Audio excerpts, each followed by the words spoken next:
Hey guys, and welcome to Little Black Book 91. We are sitting down with Tony from Ready to Love, Season 2, Miami. It's about to get real. Tony, how you doing today, Captain? Pretty good, pretty good. Thank you for having me. I watch you all the time, and I'm looking forward to this conversation. Thank you for having me. No worries, Captain, man. It's a pleasure to have you on board as well. Right. Listen, before we go anywhere to conversation wise, we like to have a thing what we call human verification. Make sure you're not no AI, make sure you're not no computer generated, Sure, sure. image. So my first question to you, Tony, okay. Which one is your favorite suit that you like to wear? Which color, I should say, which color is your favorite suit that you like to wear?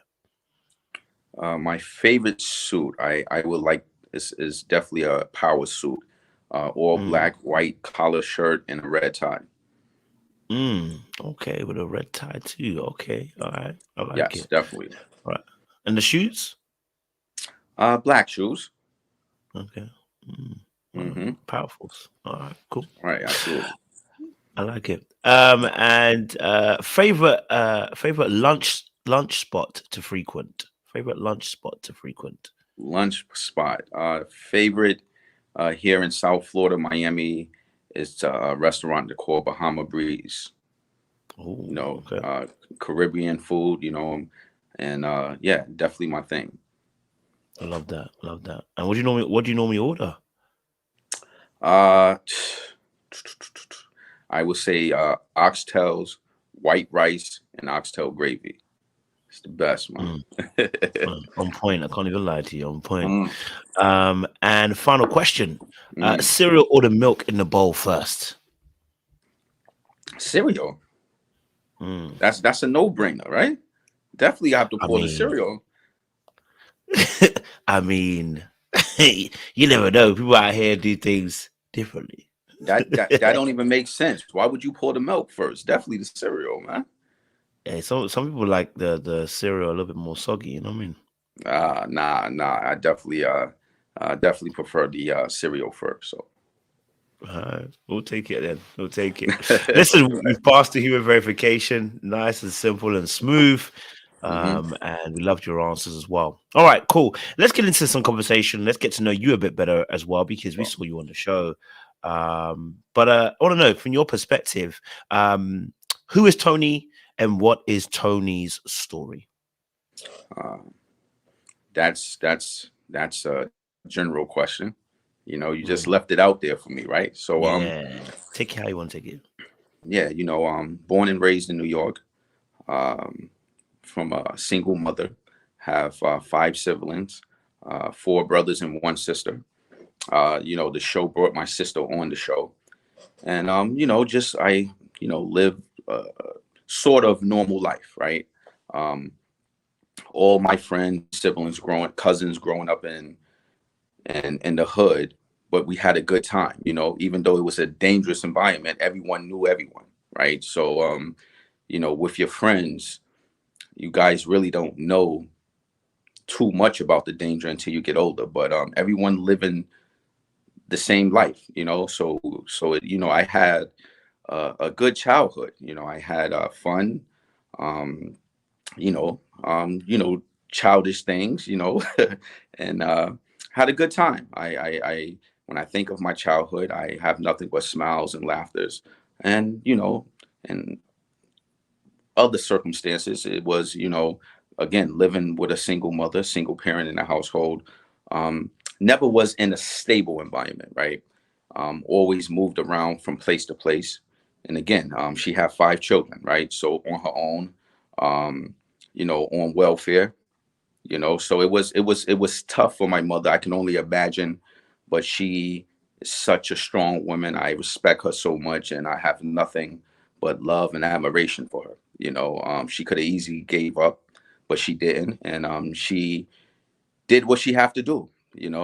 Working at the cleaners, mopping floors, whatever she had to do to take care of her family.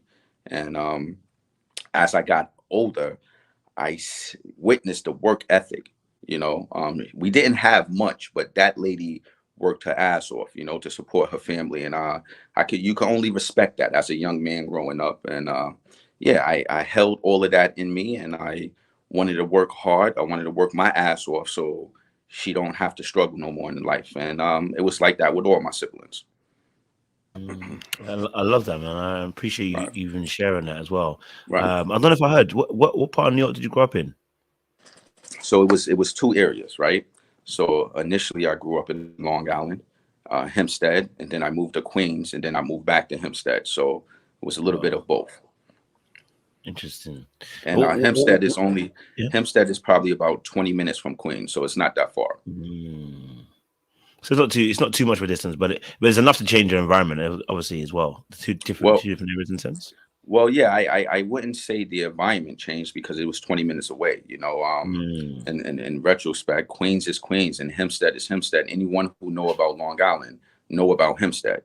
So again, it was a dangerous environment, and I took the bad and the good, right, and mold that to what made me who I am today. So yeah. Mm. So obviously, like I said, growing up in such an area as well, like I said, you took the good and the bad. hmm When you say you took the good and the bad, what does that mean for you? Perspective. What does that mean? Well, the bad is the graduation rate in Hempstead was 35%. Oof. So yeah, that's horrible, right? So again, I was surrounded by drugs, violence, gangs, and it was up to me to decide which way I wanted to go, right? As I got older.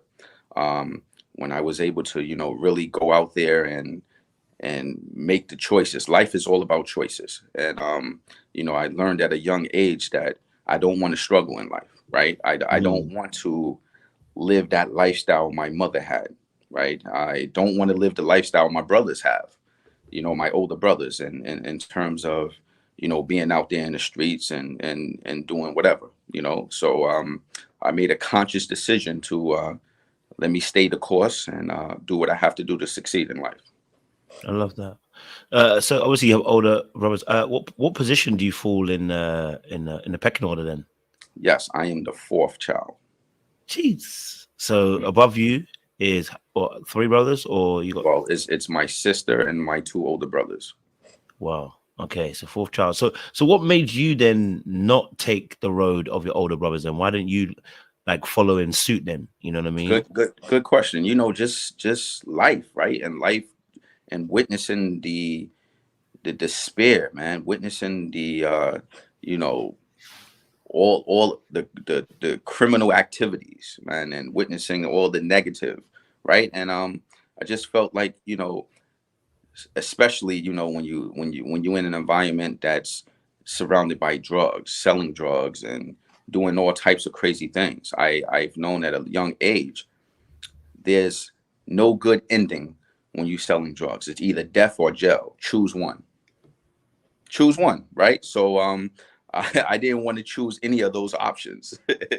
Right? So and credit to my brothers for recognize what they had in the younger brother. I played sports. I'm really good in basketball, so I was you know known as a basketball player. Me and my cousin. My cousin is a little bit older than me, and we went through New York playing ball, and I was really known for playing basketball. So my brothers and my older cousins really protect me. Put that shield around me to make sure that I followed on that right path. Mm, mm. No, that makes a lot of sense. So for you, you observed the trajectory of the lives of your elders, kind of then made yourself kind of said, okay, it's not that's not the path I want to follow in a sense. Well, yeah, yeah, in a sense. Again, being in that environment, I wasn't all good. I derailed a Of couple of course. times, and I got put back in my place by my brothers and my older cousins. And they always got on my case. Mm, God bless my mother, man. But when I got at an older age, there's really nothing she can do. okay. And and she was tired. I mean, Five raising kids, not five easy. kids, working, and she was tired. So my older brothers, along with my sister, they really guided me to succeed in life. But Mm. I definitely derailed a couple of times, man, and made a couple of dumb decisions that until this day I regret, you know.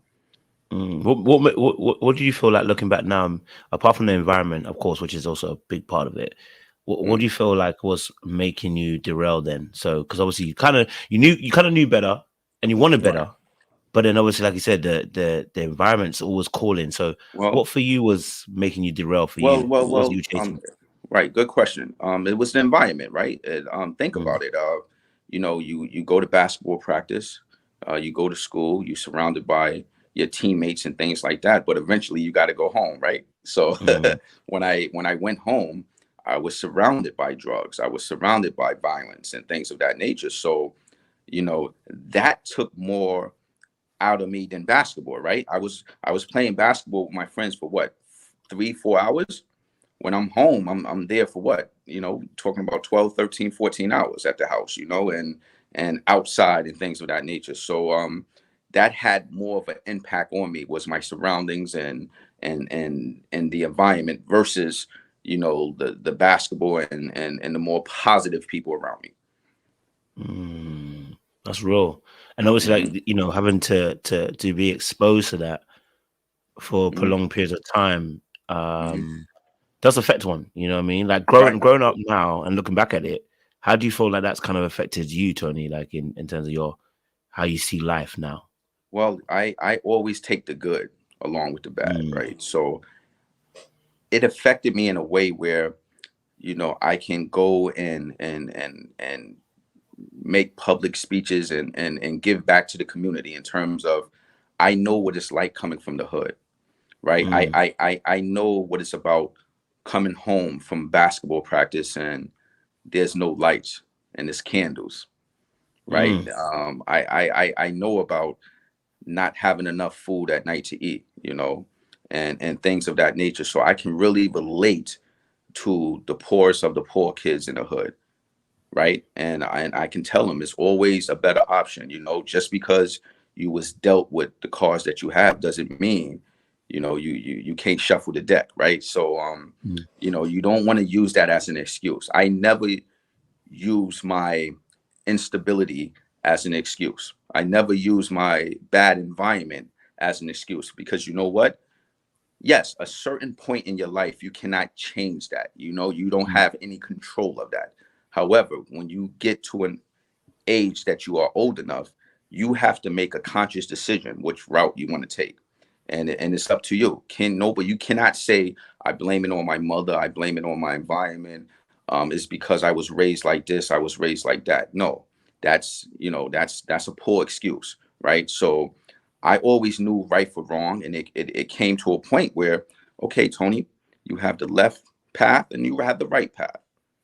Which path are you going to take? mm. And I decided to take the right path, and the rest is history. Man, that's real, bro. That's so real, and there's coming from a background where you almost feel like sometimes you may not know where your next meal is, or you may not have the bare necessities that we take for granted as we're Right, in a developed country, almost in a sense. How some people can even be below the poverty line, and experiencing those things right. um, can be tough as a kid. You know what I mean? Hmm. You just make the best of what you got. You know what I mean? Right, right, right, Um, and it's one of those things where it can either shape you or break you. You right, know. right. Absolutely, absolutely. Yeah. Yes. Yeah. So for you, obviously, then, whilst all of that was going on around you, did young Tony, have a dream? Yes, I had a dream to become, the best basketball player out of New York ever. Never was really into school, but Mm, I attended school to to play basketball. So I actually owe it to basketball for allowing me to graduate. And okay. because without basketball, I probably wouldn't care about school. And yeah, I played basketball from an early age. On the traveler team, AAU team. I was really into it, man. I go home now and I look at all my trophies. I have over 150 trophies, man, and I'm looking like I did all of this, man, as a child, man. But Mm. yeah, I definitely wanted to be an athlete. Absolutely. What position did you play? Point guard. Was nice with Okay. it, man. Stop playing. So-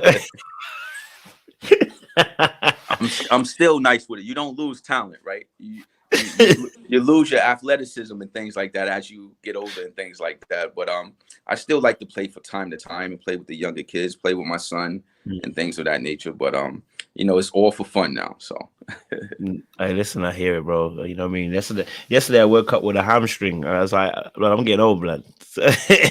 I realized the body's saying no, but the mind is like, yeah, you still got it. You know what I mean? But you're right. right, You never lose the right. talent. You know what I mean? It's just the Yeah. body. I definitely want to give a shout out to my brother C. My brother C is he always kept me on the right path, man. And without him, I wouldn't know where I would be right now. It was time that he gave up whatever he gave up to take care of his family. When my mother couldn't do it, my brother did it. I I realized when I was younger, he always made the honor roll, always had a great head on his shoulder, but he did what he had to do to take care of his little brothers, and I totally respect him, and I up until this day I look up to him, and I definitely love him for that. Mm. Talk to us more about that relationship then, and in terms of what you've learned and what you've grasped then in that relationship with your older brother. See, because older brothers, younger brothers, there's a special bond and relationship, especially if there's sacrifice involved, Hmm. as well. So tell us a bit more about that relationship. Well, yeah. See, he never used to allow me to hang around him. Him and his Mm. boys up to no good. He would see me, riding bikes in the hood and things like that. But obviously, so I'll go over there and say hi, and he give me some money, and I go to the corner store or something like that. But in terms of hanging out with him, drinking and smoking weed and all of those things, he never allowed me to stay around. And I look back, I used to get so mad at him, like, my other cousin is staying and his brother is allowing him to stay. Why are you not going to allow me to stay? Mm. So I always was mad about that. But as I got older, I understood. He did it for me, and I tell you what I am today is obviously because of my mother, but definitely because of my brother. I give him all the homage and respect, and yeah, because I can only imagine if I stayed around, and I probably would have got into the crazy things like he got into. So Listen, man, shout out to older bro, man, because those are the kind of sacrifices that many people might not be able to see. right, right, But the part that he's played in making sure that sometimes that sacrifice, we always see it portrayed in films and TV shows where sometimes there's a brother that won't allow his younger brother to kind of join his escapades and his stuff. And unless you're in it, maybe people from the outside may not fully understand how it works. Sometimes we got to do what we got to do to eat. We got to do what we got to do to survive. hmm, And within that, sometimes there's a loving sacrifice that sometimes has to happen where someone has to do something they don't want to do and make sure you don't do what they're doing so that you absolutely, can actually be better. You know what I mean? absolutely, absolutely, and yeah, I definitely respect him, and definitely pay homage to him. Absolutely. Mm. So obviously, like you said, obviously coming from a single parent household, that often then it opens up the conversation in terms of, uh, you know, your older brothers played a bit more of a father role in a sense, protective aspect to you as well. My question then to you is, what role did your biological father Right. play in your life? You know, one thing I want to say is no matter what, what type of role he played in my life, he's my father. And without him, I wouldn't be born. Mm. So I always want to give my father, if he was in my life or he was not in my life, the utmost respect. Respect. One thing I know, if you don't honor your parents, that's according to God. I'm not trying to be religious or anything like that, but always honor your parents no matter what. So, my father was in and out of my life, you know, um, Rolling Stone type of guy. Not sure if he ever was with my mother, but I have vivid memories of my father abusing my mother. One thing I took to heart, even on the show, when couple of comments from fans and things like that. Tony mentality, his personality looked like he abused women. I felt very offended by that because, I do not tolerate that. I despise men who are abusive towards women, and for a long time, I despised my dad because I have vivid memories of my father pounding on my mother, so, yeah, that's something that I definitely remember. And up to this day, me and my father do not have a relationship. However, I do know where he lives. And, if we ever cross paths, I would definitely give him a hug and let him know that I love him. But, we just do not have a relationship. Mm, boy, for you then, Hmm. growing up without that father figure, how did that impact you growing up? It didn't impact me. I'm pretty sure it did. Let me backtrack. Excuse me. Pretty sure it did Okay. in some shape or form. However, I had my brothers, man. My brothers was there, and when I needed to be disciplined, my brothers disciplined me. Right? Heck, my sister disciplined me. My mother disciplined me. My older cousins, my aunties, my mother's sisters, my mother brothers. So it take a village to raise a child, and I always had my family around, not just my siblings and my mom, but everybody, my cousins. I grew up with roughly, I don't know, 15, 20 cousins, Mm, 6, 7 aunties, 4 uncles. I had a huge family, man, and we all grew up together. So again, it wasn't just my mother disciplining me. It was my aunties, my uncles, and my older cousins who I love like my brothers. Because we all grew up together. mm. Did you ever not feel like when you were younger, like maybe um you wanted that that that that care, that Right. affection from father? Yeah. You know what? I never felt that way because all of my friends didn't have their fathers. So it wasn't like Mm, I was hanging out with my friends and I see them with a mother and father, and so what I experienced, I thought was normal as a child, seeing single mothers. All my friends that I used to roll with all had single mothers, so it was just like, it's normal to me. So I know I really didn't think much of having a father figure in my life. Honestly, I did not. When I seen my father, of course I was happy as a child, and he'd take me to get ice cream for a couple of hours, hang out with him, and he drops me back off, and he go and do his thing. But no, I never was at a point where I can look back and say, damn, I wish my father was here, man. Damn, I wish my father come and pick me up. No. that was interesting. So Hmm. but you also got you actually got a little bit of interaction with your Oh yeah, yeah, uh absolutely. as Again, well. he was in Okay. and out of my life. He was in and out. So yeah, Okay. yeah, yeah, yeah. So he's definitely was uh in my life from time to time. Yes, when he choose to be in my life. Yes. Yeah. Mm, okay. I mean, that's tough. That's tough though, and I can understand what you're saying. It's normalized, so maybe it's not Right, such right, much a heavy right. hit. Now, in retrospect, I if I look back at it, I wish he was more a part of my life.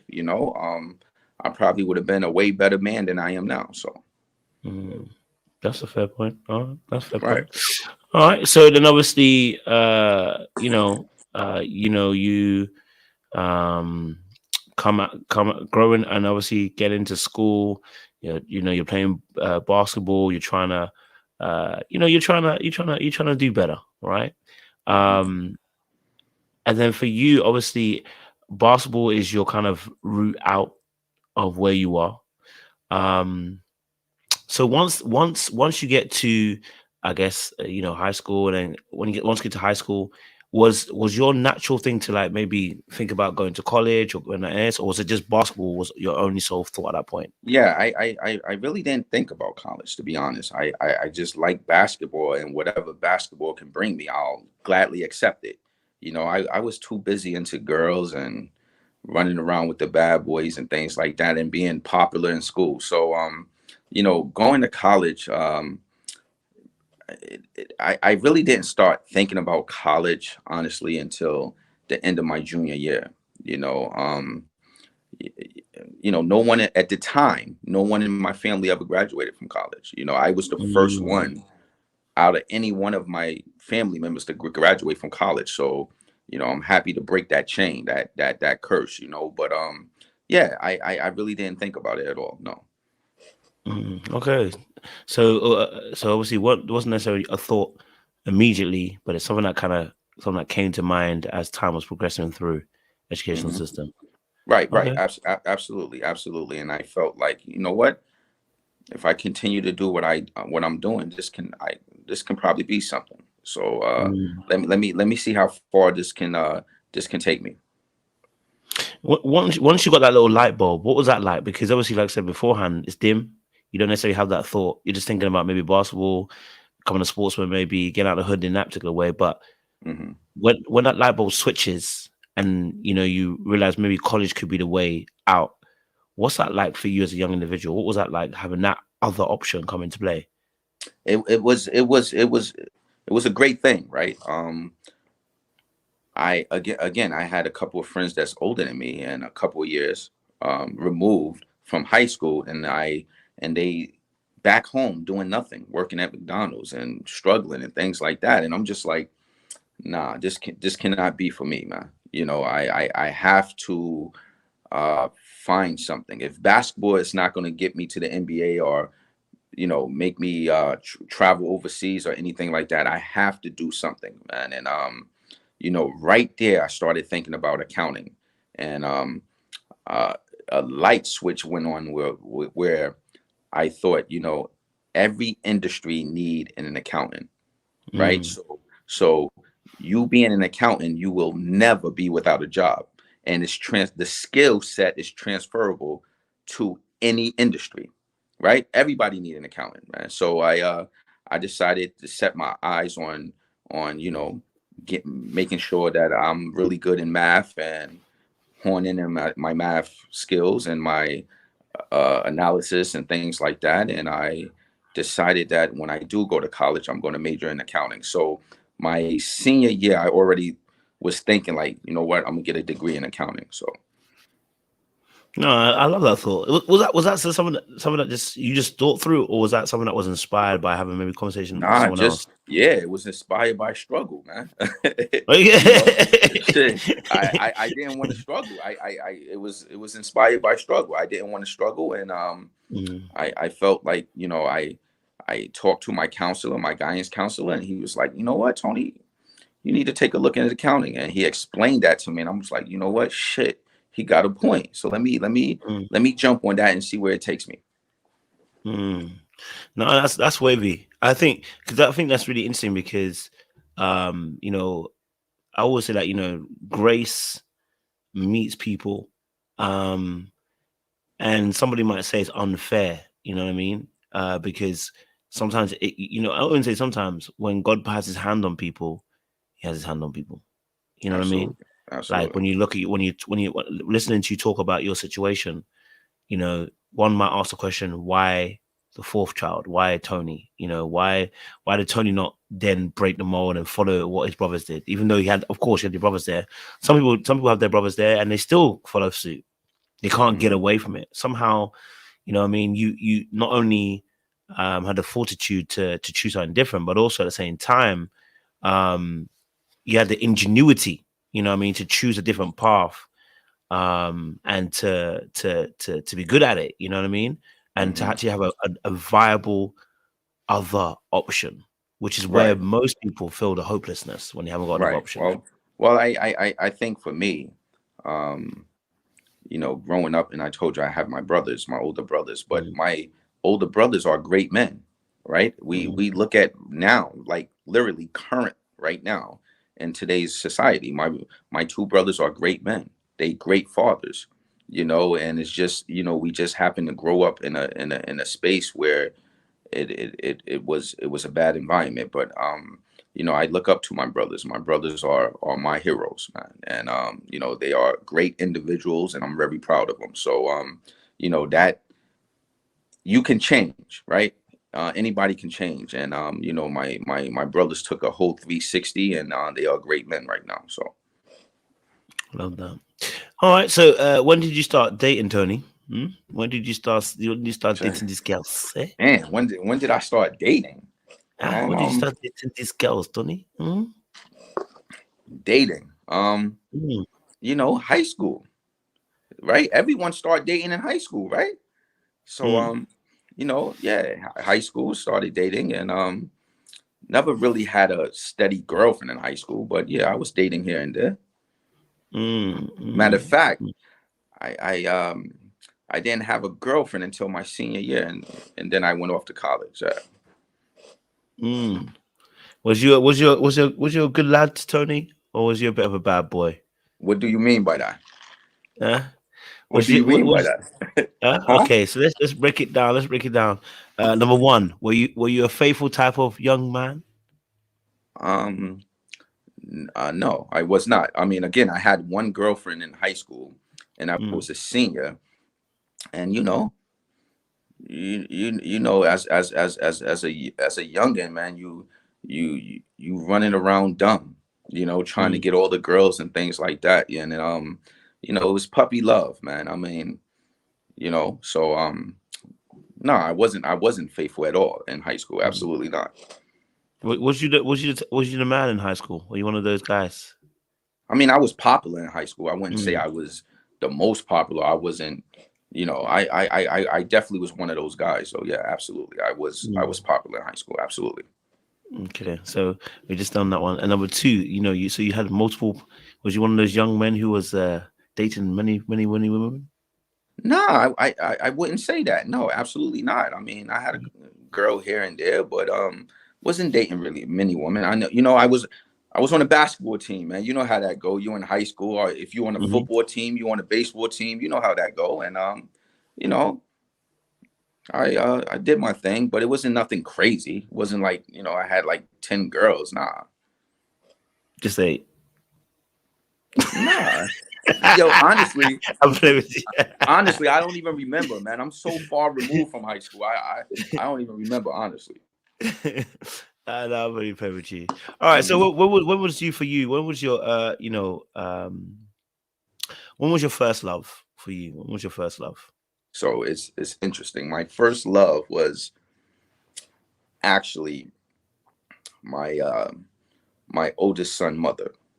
Okay. Um, I remember attending her sweet 16 party, and I was 17 at the time, and we exchanged numbers and things like that, but nothing happened. I mean, she was a real good young lady, so she wasn't giving it up or nothing like that. So I was like, I just didn't want to waste my time to keep it 100, man. So I was like, I'm out of here, man. And circle back around, I'm 20, she's 19, and we linked up again, and the rest was history. We had a great relationship, but again, we were still young. I was in college. She ended up going to the same college, and yeah, we was young, man, and we had a great relationship, a really great relationship, and one thing led to another, and as time went by, I felt like, okay, I'm 20 years old, she's 19. This is like literally my first girlfriend. And at this time, we've been together for probably about 2, 3 years. And when I, got on campus, I'm looking at all these different women, and I wanted to explore.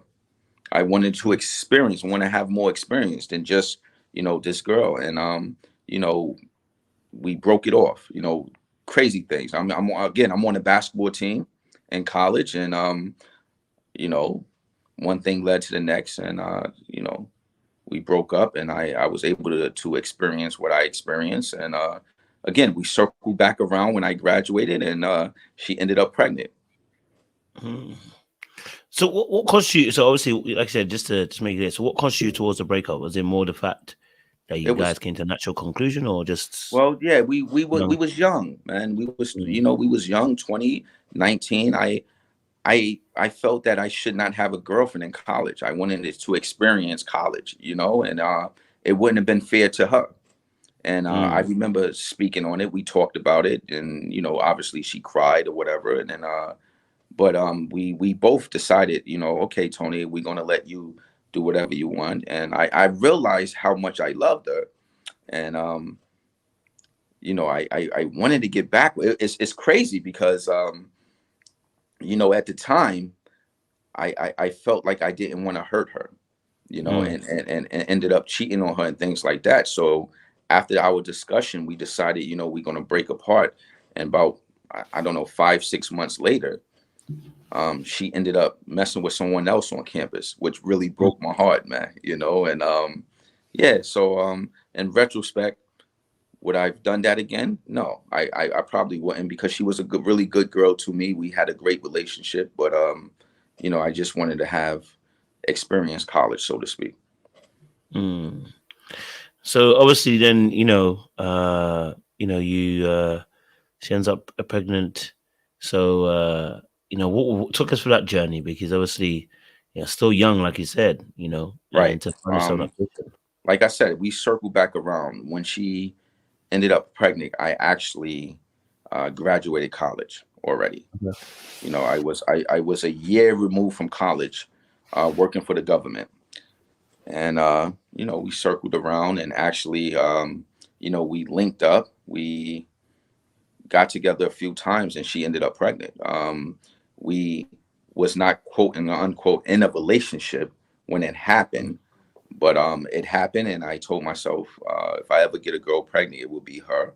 And we tried to make it work, in terms of being together. We purchased, we lived together, and we just tried to make things work. But again, it did not work. Mm.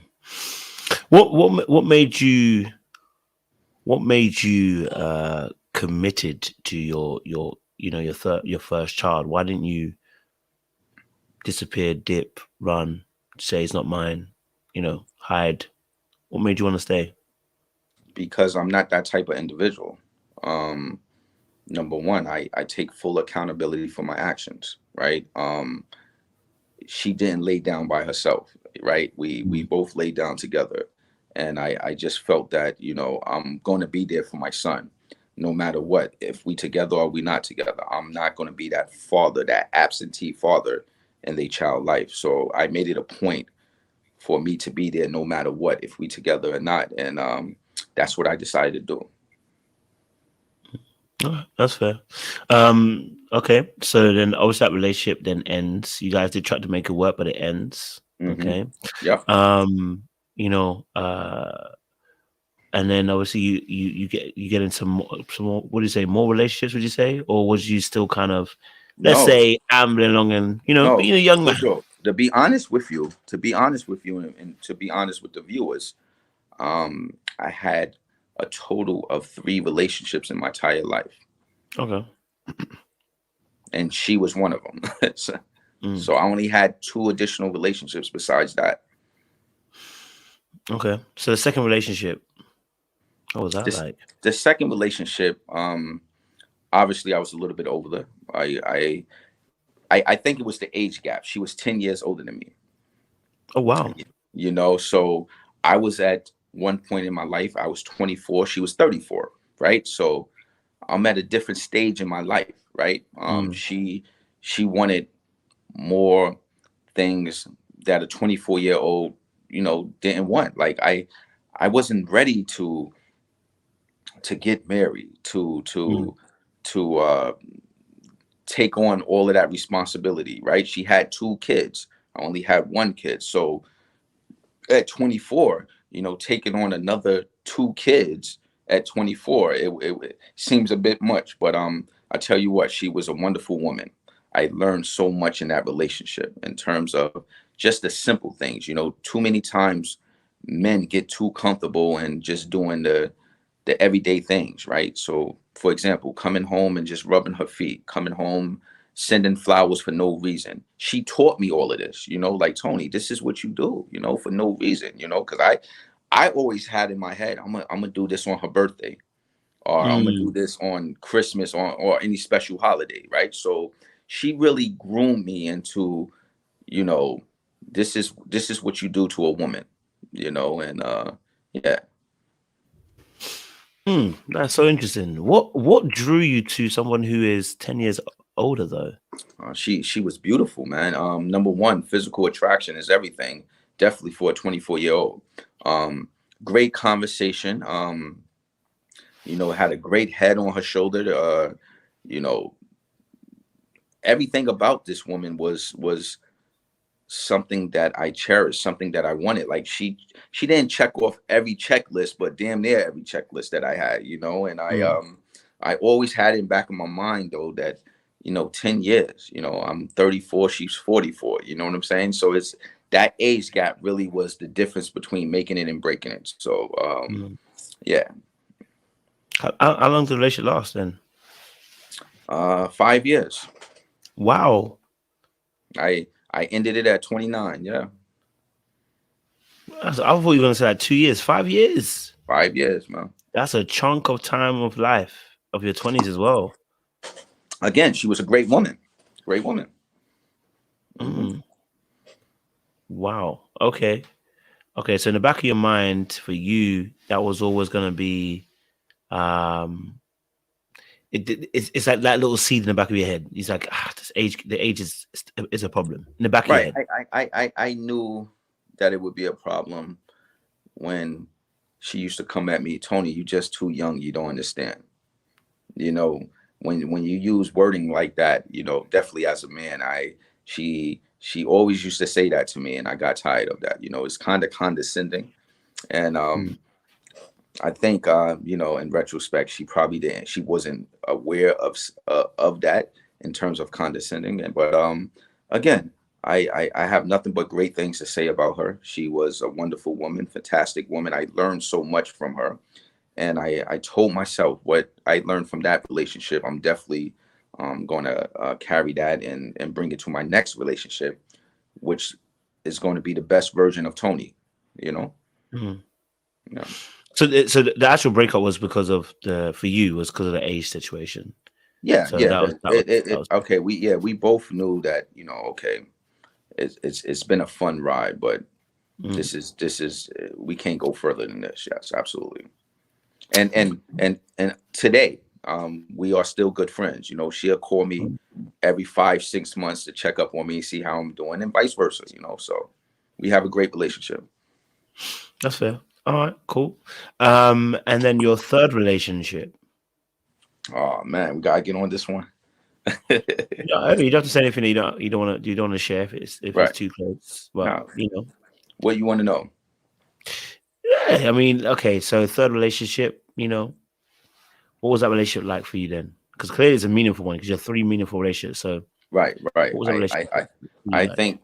Well, I know this relationship was the deepest one. Mm, This is, Meeker. Actually, she actually live in South Florida here with my little one. He just turned 10, okay. and wonderful woman. I have nothing but great things to say about her. Um, just a beautiful soul. A great mother. I could not ask for a better mother for my child. And I'm so thrilled that she's my child mother. And I think the personality crash was just, our personality was just so far off. Initially it was a long distance relationship.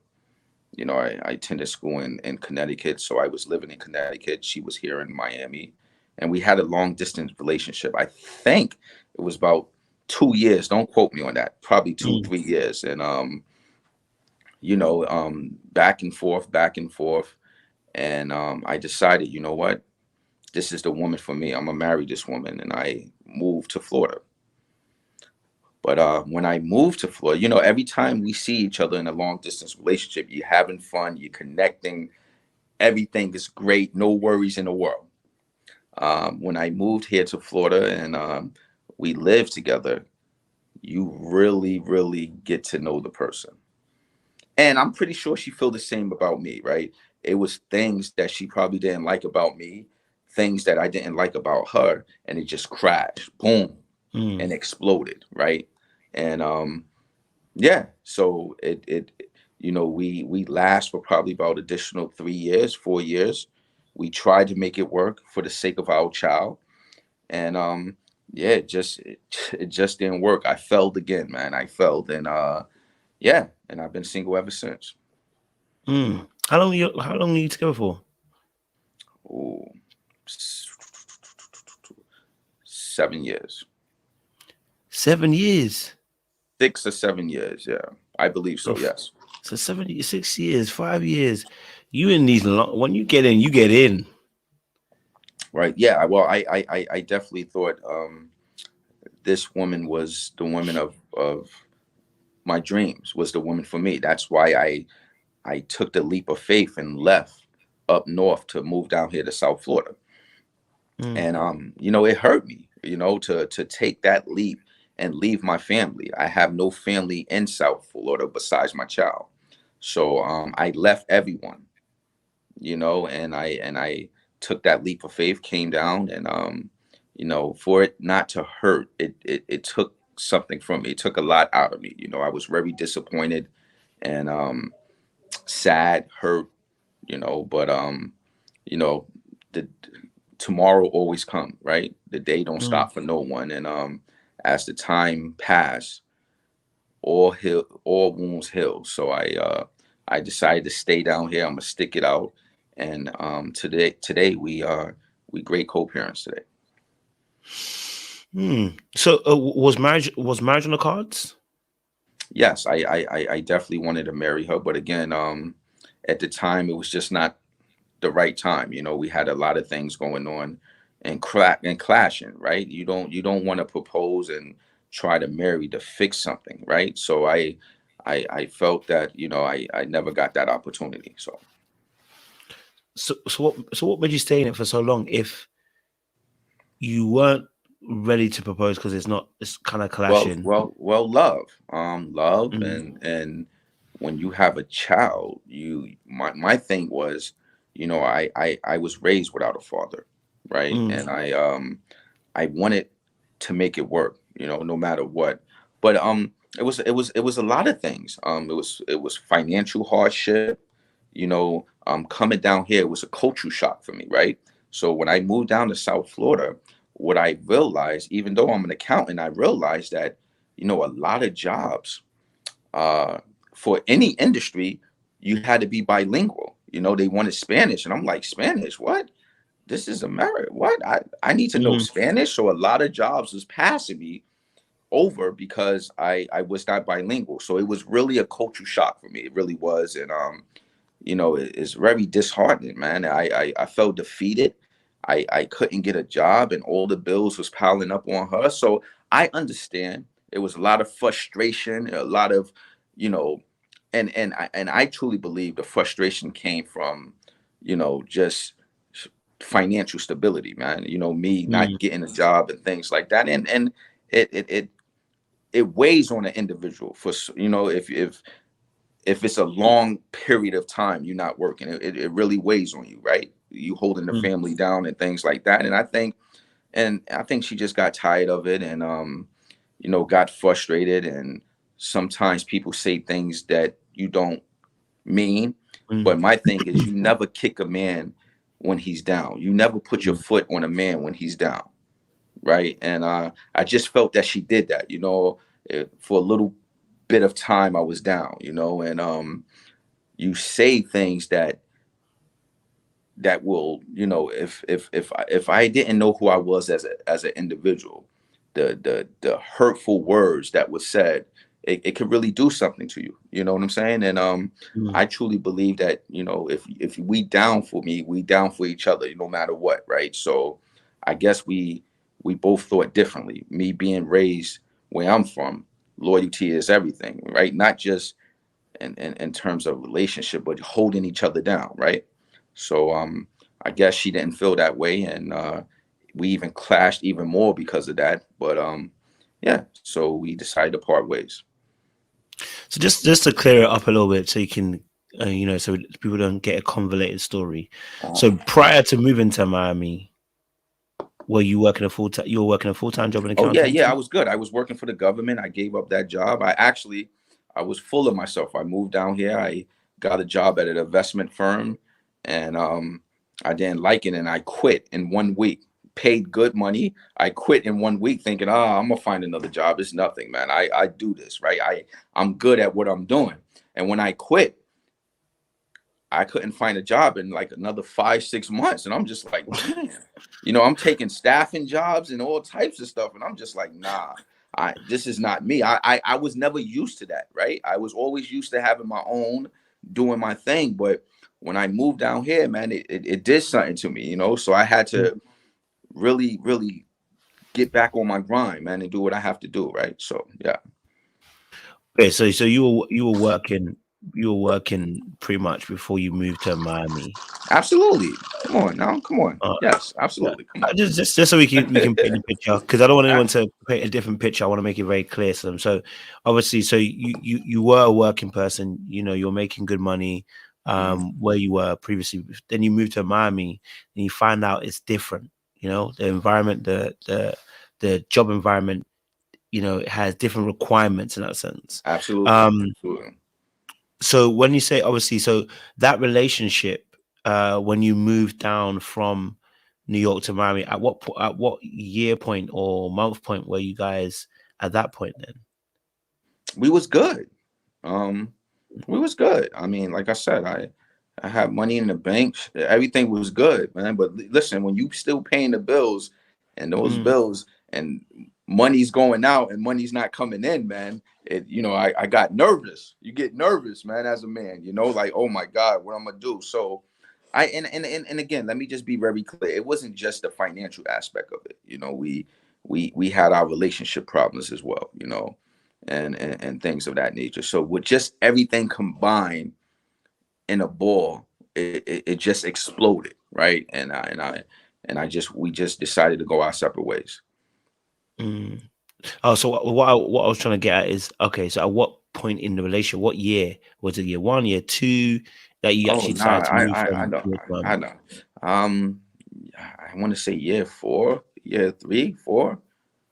So yeah, wow. So we're deep in the game. So this is year four Right. before we then shift and come Again, don't down. don't quote me on that. I think it was year 4. It could be year 5. I don't Yeah. know. Yeah, one of those. No, Yeah. no, I'm saying year three, year four. If either one, that's a lot of time to be. Like you said, it was long distance at that point. So my thing is, okay, so if it's that long, I'm guessing the problems hadn't fully started at that point. It starts when you move to Miami. Right. When I moved to Miami, and Yeah. when you live with someone, you really get to see someone personality and Mm, personality traits and things like that. What she do around the house versus what I do around the house. What of course. irritates her? What irritates me? Like, why would you do some dumb shit like that? Excuse my French, and Yeah. vice versa. So yeah, we were just walking around irritating each other. You know what I'm saying? Mm. So it was yeah, absolutely. Yeah, no, I guess I'm trying to understand your mindset in terms of if you're in year three, year four, year five, whichever one, and we're dating long distance. Um, One, why we've not moved down to Miami in the first place. I'm not saying you had to. I'm just saying why was that not on the cards earlier? Why is marriage then? I know you're a marriage kind of person, so why is marriage not put in place then earlier? Because obviously, like I said, you said everything before. It's before you move, things are looking good. Do you know what I mean? Right. Why is Right. all that time spent Well, staying long distance and then not marrying or whatever? well, I'm trying good, to for you. I'm good, trying to get good. your understanding. Right. Good question. There's no way I'm gonna marry someone living long distance. I don't care if we was in a relationship for 3 years. When you live in long distance, you only seeing the good. You're not seeing the bad. You know what I'm saying? Mm, I want to see how she respond when things is not looking too good, and vice versa. You know what I'm saying? So even though we knew each other fairly well, um, when you live with someone, that's on a whole nother level, man. You really get to analyze and see how that person really is, and who she truly is, right? And vice versa, right? And again, I'm not just blaming her. I'm pretty sure it was some things that I did that she didn't like, and things like that, like staying out too late, things like that, man, going out with the fellas and things like that. So it's a whole bunch of things that transpired that was not able to fix the relationship. So Okay. And so and then roughly you guys have a kid, a child, sorry, I should even say. At what point in the relationship does that come into play? well, my son is 10 years old now, so we can do the math, right? So when my child came, it was a beautiful thing. I was very happy. You know having a family and waking up every day with your child is the best feeling in the world. And yeah, that made me want to work harder to do what I have to do to secure this family and make sure that this family is financially stable. And you know things, it just it, like I said, we tried, and things just didn't work out, and we decided to go our separate ways. Sorry, my maths is not that great, bro. I'm not gonna lie to you right now. My brain is too. You're a better mathematician than me. So wait, so your child is 10. Yeah. So just to work out the timeline of this. 2013 Okay. 2013 2013. I was 33 in Okay. 2013. And I'm more thinking about not necessarily the time or how age for you. I'm talking about in relation to the relationship. So did that happen at the beginning of the relationship? Because I'm unaware, so I don't know. So I'm just trying to understand no, the picture. So when I moved to Florida, I was what it happened like 3-4 years into the relationship with us living together. so that now that makes it a bit easier to understand. Okay, so 3-4 years looking into the relationship, that's Right, when you guys have a child, and obviously you're trying to make it work, etc., etc. And then obviously probably within that point of time as well, that's when you actually move as well down from New York to Miami to make it work. right. Okay, all right. So Tony, uh,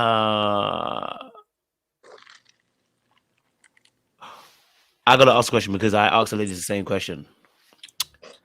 Number one, the first time round, we get it. First time round, you've been a bit naughty, you've been a bit of a bad boy, right? Hmm. Second time round, though, right?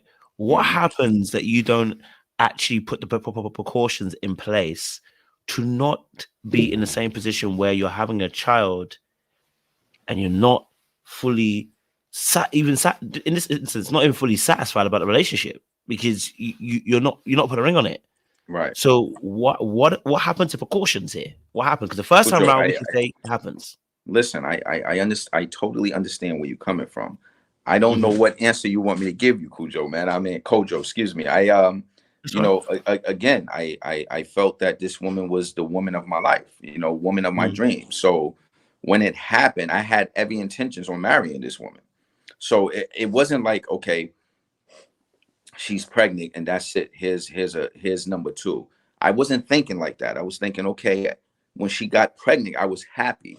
I was thrilled because I knew that, you know what, I'm gonna marry this woman, and this is my family right here. This is it right here. But sometimes things just don't happen like that. Now, I understand it now. My mom always used to tell me, Tony, wait until you married before you have any kids.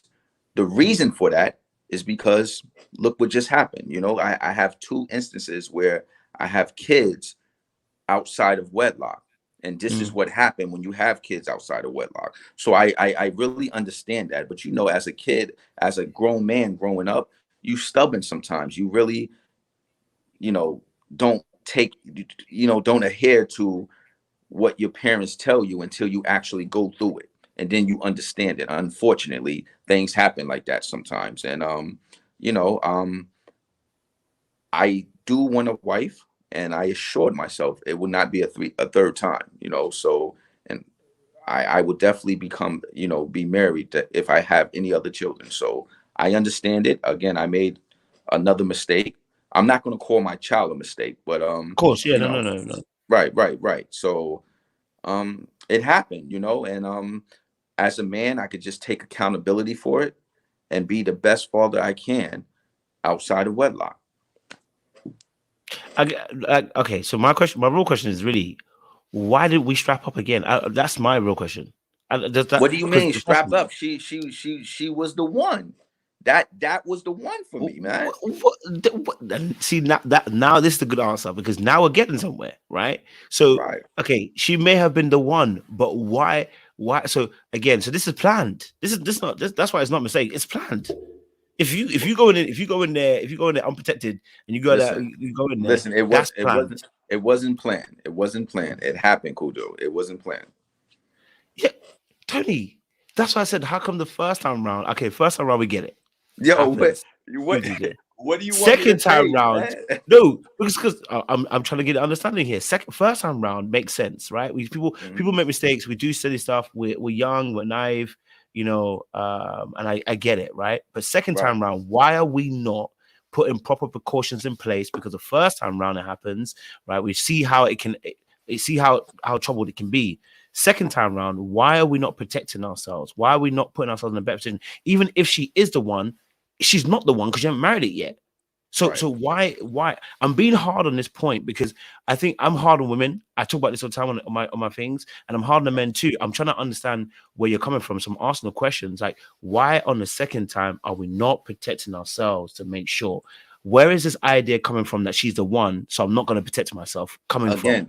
Again, you asking a question that I mean, if that was the case, she would have got pregnant the first time, right? I mean, we was together prior to this 3-4 years before she became pregnant. So again, my thought process was, okay, she's the one, and nothing was planned. This was not planned. It was a shock to us both. However, we dealt with it accordingly. I don't know what else answer to give you.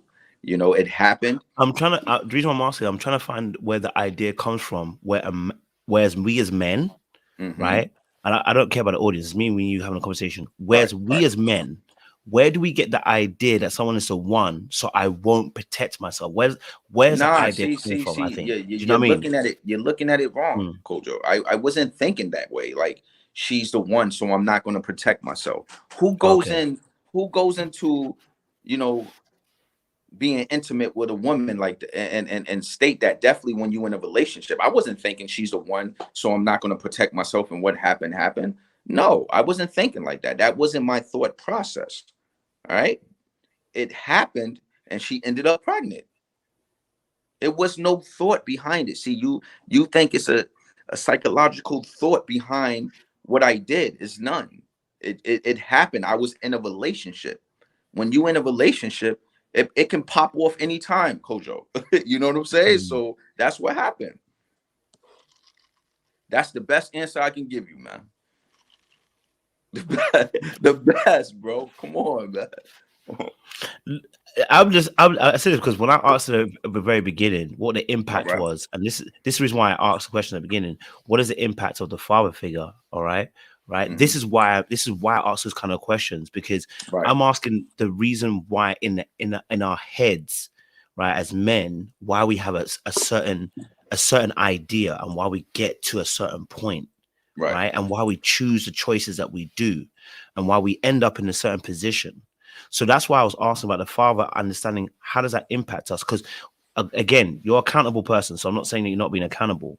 I was asking the idea and where it's coming from, because, like I said, if you already done the first part, right, the first time round it's happened, right, you would learn. Okay, second time I can't do the second time. I'll make sure I do everything to make sure this don't do again, right? But when I first asked you the question, you actually said it. Well, she was the one, and I'm like, well, if she's the one, then the idea is that what you're really telling me is that, well, she's the one, so this thing's kind of happened. It's like, no, it doesn't just happen. We get here because we make certain choices, and why do we have a mindset in that particular way to get to that particular point? Do you get what I'm saying? So that's why I'm linking the two now. I'm like, okay, this now tells me something, right, about the way that Tony kind of moves. Not that you're a bad person, just saying that this is the way. This just tells me about the way that you're moving at that point in time. Do you see what I'm saying to you? right? Because Understood. what people don't realize, and this is why we have these conversations, is what people don't realize is, right, for us as men, right, our fathers are quintessential, so important, because what you learn from your brothers is powerful, right? You learn how to be strong, independent, make sure you get shit done. You know what I'm saying? Like, you're focused, you're determined, you're gonna do what you're supposed to do. But some things that we miss as far as sons from our fathers, I tell this all the time. The parts where I missed the emotional connection with my father, it caused me to make certain certain decisions. For instance, when it comes to women, I can be detached. You cut me once, that's it, bro. I can go into coldness. I can become a different person. So what I was saying was that I'm noticing a pattern. You love long relationships, but in the second relationship, you didn't want to. You in the back of your mind, you kind of knew. Third relationship, you said you knew, but we're doing long distance, so we're not actually going to go into the marriage aspect. So there seems to be this pattern, and then in the first two, the first last and the first one, right? We have children also involved when there's no marriage involved. And I'm saying that there's an idea behind that, and it's coming from somewhere as to why we're in those situations. That's why I was pointing that out. So it's not a shot Okay. necessarily to be like, you're a Okay. bad person. It's to say Right. there's an Right. ideology behind this. Do you know what I'm saying? I understand. Yeah. Understand. Like you know, again, you looking for a thought process, and it wasn't any. You know, I was in a relationship. I was in a loving relationship, and you know, I don't have any thought process behind it. It happened, and yeah. All right. Cool. I get it now. I mean, I get a bit more of an understanding. So okay, from there onwards, does that take you straight into Ready to Love? To Ready to Love, baby. Been single for 5 years. Let's do it. Mm. What made you go into Ready to Love? You know what? I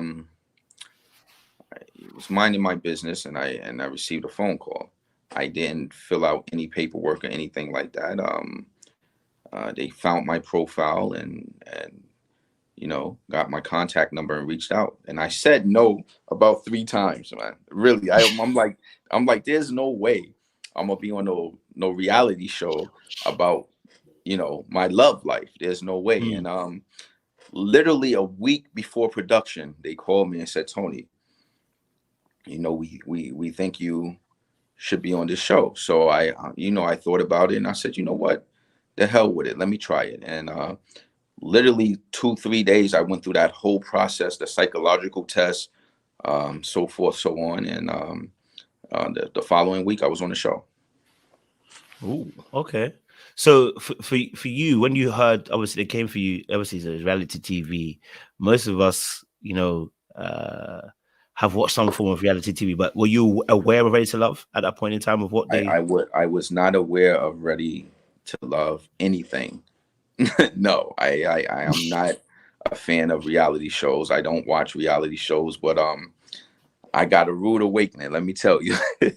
Yeah. So yeah, I never even heard of the show. I really didn't know. And I actually did not even know the impact of the show. You know, and I went in blind. I really went in blind and not knowing what to expect. And yeah. Okay, I hear that. So when you get onto the show, obviously, when you first, you know, get into the mixer, Hmm. you know, who first catches your eye? Honestly, um, Sue Ann caught my eye. Oh, Yes. Yes. You know, the way she carried herself. Uh, yeah, yeah, she caught my eye. Sue Ann was the first woman I believe I spoke to. We sat down on a one-on-one, and you know, she was a little bit reserved, and I tried to get a lot out of her the first night, but yeah, it was definitely Sue Ann. And then eventually I spoke with Morgan, and and Marcia. I had my eye on as well. So it was 3. But initially it was definitely Sue Ann. Absolutely. Okay, all right. So what makes what not so what makes who was the first connection on that day? Like when I say connection, it doesn't mean like a deep thing, but you know who when you were talking to was like, It was Morgan. I think me and Morgan had a connection from day one. You know, we wanted the same things, and you know, again, I'll be the first one to say, I know that everyone said Tony, the church guy and things like that. No, it's nothing about that. But I definitely believe in a higher power, and you know, we connected on that. You know, and yeah, and not only that, we had great conversation, and not to mention she was very stunning. So. Mm, okay, all right, I'm hearing you. I'm hearing you. So you know we're gonna have to ask her some questions today. So we have to keep it all the way real. So I'm gonna ask Listen, some questions. this is what I'm here for. Let's do it. Okay. All right. So obviously you had a whole situation with Natasha. Talk to us, walk us through that. How do we get to that position? You know what I mean? Because Sue-Ann is the one you're looking at. Yeah, Mork is one you connected with. How does how does Natasha come into play in the situation? You know, it's funny because they didn't show this, but if you can imagine, I had two lawyers, Natasha on the left side of me, Sue-Ann on the right side of me, and I'm in the middle. And they just drilling me with questions, bang, bang, bang. I'm looking back, I'm looking at two lawyers just, you know, I felt like a lost puppy there, man. But I handled myself accordingly, and it went well. I remember Natasha had great questions, Sue-Ann had great questions, and you know, from there, I kind of was really intrigued by Natasha. So yeah. Okay. So then obviously from there, you know, how does it transpire that, you know, this connection gets Right. All deeper? right. So all right. So you know, obviously Natasha was the first one voted off, right? Hmm. We exchanged numbers. I wasn't thinking nothing of it. You know, they give you Ready to Love, give you this pamphlet and shit, man. I'm not reading this shit. You know, they said Tony broke the rules. All right, whatever, man. I'm not reading this. You know, I read a few, you know, a few bullets, but whatever, man. You know, I mean, I'm more focused on the ladies and things like that, man. And all right, so I really didn't know that I was breaking any rules. It wasn't like, Mm. okay, I'm breaking the rules, so to hell with it. You know what I'm saying? So and again, that's me. I didn't sit there and read, you know, read the whole thing, the entire thing. I'm pretty sure no one did, right? So you know, me and Natasha went on a few outings um outside of the show, and that was that. Natasha cool. We was dating a little bit, and you know, everybody made it seem like, oh, it was a hit and run and this and that. It wasn't even like that with Natasha. You know, Natasha is a respectable, young, beautiful lady. You know what I'm saying? So um I will be remiss to say that you know, me and Natasha didn't have a connection, which we Mm. did, you know, and we had great conversations and things like that. And yeah, it wasn't just how everybody portrayed it to be. It wasn't like that. Okay. So when you say you had a connection, for you and Natasha at that point, were you guys in a relationship? No, we never was in a relationship. Natasha and I was not in a relationship. We seen each other a few times outside of the show. But in terms of being in a relationship, no. But we was dating and seeing each other, but we was not quote unquote boyfriend and girlfriend. No. Did you see potential? Yes, I actually did. I actually did. But again, she got voted off, and I felt at the time like, you know, I'm not being fair with the other women that's still in the process.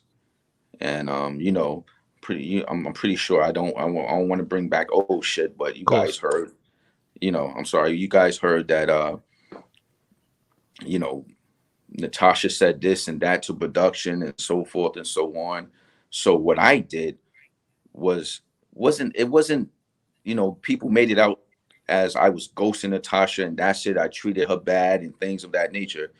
That was not my intentions. My intentions was, okay, if Natasha is telling production this and that, I'm gonna cut off all ties with her because I'm feeling deceived. You know, one instant Natasha and I, you know, we have great conversation, and the next thing I'm hearing that production know this and that, and I'm thinking to myself, well, damn, how do production Production, know no. that?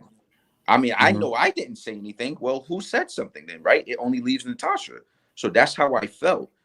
Did I have a conversation about that with Natasha? No. So what I did was, okay, I'm being deceived. I just cut off all communications with her. Maybe that's the Mm, wrong way to handle it.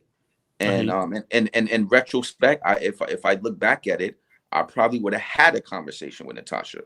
But that's not the way it went down. I just decided to block her from all social media and don't return her calls, and that's how it went down until the reunion. Okay. So obviously for you, it was more the fact that that production now knew information that you hadn't supplied, Right, which obviously left it with her. right, Obviously saying something, and then you go to the obviously, you know, what was the feel? Okay, you felt. So you're saying you felt like that because it sounds like you didn't trust what her game was, almost in a sense, right, by right, now right. production. Is what you're trying to say? Right, right. Now, again, in retrospect, I should have had that conversation with Natasha, right? And we Right. could Yeah. have probably figured it out together.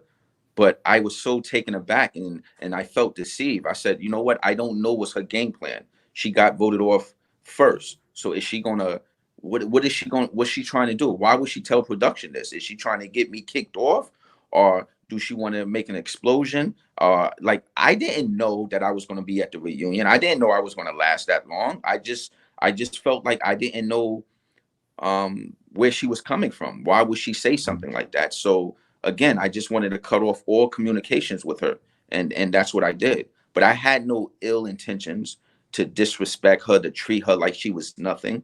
That was never my intentions to do. Never. Mm. Okay, no, I hear you. Um, do you? This is my final question, Natasha. I think, I guess, on this aspect, because I think you kind of answered it thoroughly. But do you Sure. think your natural instinct to think that she might have been playing a game is coming from how you grew up? Because your first thought was to almost go into protective mode. Well, I'm gonna get out before she even tried to do anything, rather than just going, let me just have a conversation and see where she's at, because maybe something else Right. happened. Right. And like I said, in retrospect, if I had to do it again, I would have a conversation with Natasha. I think that I handled it incorrectly. You know, I definitely should have spoke with Natasha. I think she at least deserved that, right? And I definitely think I handled it the wrong way. However, let me repeat myself. That was not my intentions to, you know, dog Natasha in any way and to make Natasha feel less than a woman. That was not my intention. Okay. So then obviously that's not necessarily a relationship, but you guys obviously are connecting. All right. But you're still in the process. You're still in the process. And so your connection obviously then with Morgan happens, but you have a connection also with Marcia too. Was there anyone else that you had a connection with that we didn't get to necessarily see? Um, no, I mean until later on in the show with Janique, but no. Okay. So at what point do you then inform Morgan or and Marcia, because they both said that they both were informed by you? At what point do you inform them that Right. this I situation has gone down with Natasha? right. I can't pinpoint in terms of what point, what week it was, anything like that. It was That's cool. I I I I would say probably a week later, if I'm not Okay. mistaken. And you know, I just felt that I needed to tell them. You know, I didn't want to go into this process and holding things in. You know what I'm saying? And again, I didn't know what angle was Natasha's was coming from either. So, you know, was I'm trying to get ahead of the game? Absolutely, I was trying to get ahead of the game because I didn't want her to, want Marcia and I or Morgan and I, something really happened in terms of a connection. We ended up, dealing with each other. I didn't want that to just hit the fan and just have me out there. You know what I'm saying? So I felt like, listen, let me just do what I have to do, and I will suffer the consequences. Okay. I definitely hear that as well. So Mhm. obviously then your connection with Marcia and Morgan is quite interesting, right? Two Mhm. women with very strong personalities, but they handle things in different ways, and their Mhm. energy is similar but yet different, right? I've Absolutely, interviewed both of absolutely, them, and I love absolutely, both of their energies in different ways. absolutely. So what made you connect with Marcia? What was it about Marcia that made you want to connect with her? Yeah, Marcia is just dope, man. You know, her style, she's very graceful. Marcia is laid back, calm and collective. Um, she really think alike a lot. She analyze and yeah, Marcy, we just had a great conversation. We was getting to know each other, friends, and yeah, we just had a dope relationship. Absolutely. Mm. So, you and Marcy's connection, at times, the edit just, almost kind of played, it kind of flirted a little bit, almost like we weren't sure whether this was the strongest relationship or this one Morgan was the strongest connection. So, take us through the journey between yourself and, oh, I think you'll come back. He's Hmm. sorry, that I was gonna say, take us through the journey for you and your journey with Marcia and the growth that happened between you and Marcia and your relationship. Right. Well, Marcian and I, you know, I have nothing but great things to say about Marcia. Mm, She was my first date. I'm not sure if you remember, but or if the fans remember, but when we had a date, I actually prayed over the food, and I just felt a connection right away, and the conversation that Marcia and I had, I always, you know, I felt good with Marcia, right? I felt calm and collective with Marcia. I felt like I can talk to Marcia, and yeah, as the process continued, I just needed more from Marcia. Marcia was not giving that to me, and what more again, did you want?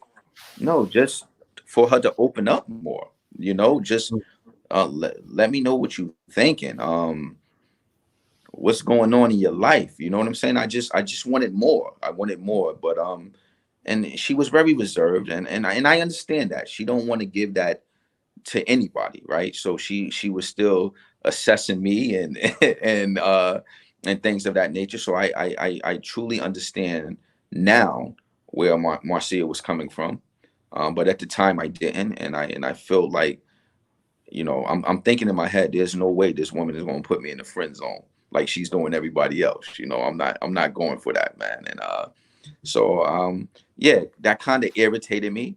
Mm, She and Marcia, she moved at her own pace, man. You know what I'm saying? mm, And it is what it is, and that's what it was with Marcia. mm. So obviously, you and Marcy's connection, it sounded like you really wanted Marcia, going towards the getaway. It was more than a distraction. You know what I mean? So it seemed like you really wanted her to be there. Almost Listen, like I heard you. I was hearing that you went to production to fight for Marcia to get her back into man, the let me house let and me stuff. let me let me let me touch on that, man. I don't know who said all that shit, man. Let me touch on that, right? Let me keep it a buck, man, right? Go on. So, you know, me and Morgan was going through what Morgan and I was going through, and Mm, you know, I would never look at Marcia as a distraction. mm, You know, it was real with Marcia, right? Marcia it was real with her. She was great in all areas. I didn't go to production and say, oh, man, that's foolery, right? Come on, man. mm, Come on now. So why the hell I'm gonna go to production and say, hey, why I didn't do that, man. I don't know who made up that lie or anything like that. That sounds foolish. That's not even my style, man. You know what I'm saying? You see me on the show. That's not even my style. Why would I do something like that? However, was I disappointed? I was disappointed that she was off prior to the retreat. But it is what it is. You know what I'm saying? And when I got to the retreat, I I, I just felt that this is foolery. You know, it was a point where it was, I know it seemed like it was about Lyndon, but let me be frank. Let me be very clear with all the viewers. Let me be very clear and very direct with you guys. It was more about Morgan than Lyndon. Okay. I never, ever was worried about Lyndon. And the reason why I wasn't worried about Lyndon, okay, the reason why I was worried about Lyndon, because Morgan, me and Morgan was already linked, man. Me and Morgan was already like this from way back in the past episodes. You know what I'm saying? So I wasn't worrying about Lyndon. Lyndon was the least of my worries. I felt bad for Lyndon, honestly. I felt bad to the point where I felt that, Morgan, why are you doing this to this man? Right? We know you don't want Lyndon. You know, so I know Lyndon here saying, Tony wanted me to leave and Tony was talking about me. Lyndon, you taking too much credit, buddy. I never, not one time, mentioned you when I was with Morgan. The only time I mentioned you was in the confessions when they asked me questions directly about you. All right. So let's take it back to my confessions, right? And we gonna keep it 100, right? Why do you think that I said, you know what, Lyndon, there's no chance, right? That wasn't me being, you know, arrogant or me with a big ego. I was saying it because I knew what the hell I was talking about. All right. So you read between the lines what I mean by that. Okay. When I said Lyndon don't have a damn chance, it's a reason why I said that. So take it how you want it, fans. Okay. I wasn't saying that just because I was saying it and I had a big ego and Lyndon didn't have a chance. It was a reason why I was saying that. So all this time, I really didn't understand what was Lyndon doing. You know, you didn't see the connection with Morgan and I. You didn't see there was no chance in hell that you're going to get Morgan. You didn't see that. So again, it was more about Morgan versus Lyndon. And I never ever spoke on Lyndon the way Lyndon spoke on me, right? Think about it, right? Think about it. Let's really dissect everything down for a minute, okay? Even at the table at the retreat, I wasn't the one who put Morgan out there. Even though I was the corporate, yes, I wasn't the one who announced to the world what I said about Marcia. Lyndon did that. Okay? Let's be more frank. They don't have me, productions didn't have me on camera saying that Lyndon is a bad man. Lyndon specifically told Morgan that I am a bad man and I don't deserve her. All right. Not only that, you look at the last date that Morgan and Lyndon had. Morgan had to stop Lyndon and tell him, stop talking about Tony. I'm right here. What's going on with you and I? So this narrative that I was hating on Lyndon or all of this shit, man, throw that shit out the window. Excuse my French. Let's keep it 100. All right. You know, I have no beef. I have no problems with Lyndon. He is a nice guy. He really is. I felt bad for him because he didn't have no dog in the fight. I mean, seriously. So I really didn't know what he was doing. Like what where is he coming from? So I just wanted to acknowledge that, and I want to make myself very clear. It wasn't about Lyndon. It was more about Morgan. Mm. Okay, so I'll touch on that in a second, and we can address that, because I don't want to take away from the fact that obviously before you got into that retreat, you had your thing with your Marcia. You look visibly pissed off before you Right. came in there, which I understand you kind of Absolutely. explained. Absolutely. Um, so the point in blank. So before the retreat kicks off, right? Before the retreat kicks off, you and Marcia is it friend zone? Is that what are you saying that you and Marcia are friend zone at that point? No, I never was in Marcia friend zone ever. No. Okay. So for you, you're not in a friend zone, so that's why you wanted her to be at the retreat. I did, yes. Yeah. Okay. So if you wanted her at the retreat, this is a part where I agree with Morgan. Had she been at a retreat, would you have been so uptight? Would not it again, let's backtrack. It wasn't I wasn't Yes, I wanted Marcia there. I wasn't mad because Marcia wasn't there. Did I want her there? Okay. Yes, I wanted her there. I wasn't mad that Marcia wasn't there. I was mad again. I was agitated more with with Morgan versus anything. So it was more of a Morgan thing. It wasn't Marcia. Marcia then had no, Even in the car? huh? Even in the car? Because in the car ride, you look pissed. I ain't gonna lie to Right? you. Nah, no, no, no. It again. Let's keep it 100. Yes, I felt some type of way. Marcia wasn't there, but that wasn't my reasoning at the retreat. It was more about Morgan. Yeah, no, And no. So before the retreat, in the yeah, car, you look pissed. man, I don't even remember that, honestly. You're sitting in the car at the front, and you're pissed, bro. Okay. It's you, Lyndon, and I think it's Anthony in the car, and you look turned you look like you ready to just be out. Like you look pissed off I before you got into I the house. right. I don't know. I mean, I don't remember. Maybe I need to see it again to Mm, see, my facial expressions and things like that. But again, Marcia didn't make it to the house, and it is what it is, though. okay, so the original question I asked before that then is, had Marcia been there, why would it? Because what this is why I said I agree what Morgan is saying. I don't like the wording that she used, but I agree with her. Had Marcia been there, you would not be fighting the way you're fighting. But you're telling me that it's not about that. It's about Lyndon I and I him I having I no I I, chance. I disagree with that. I disagree with Okay. that. Again, Morgan and our connection was deep. It was deep. It was deeper than Marcia and I connection. So Okay. probably more than likely, yeah, more than likely. I mean, obviously, I would have been distracted.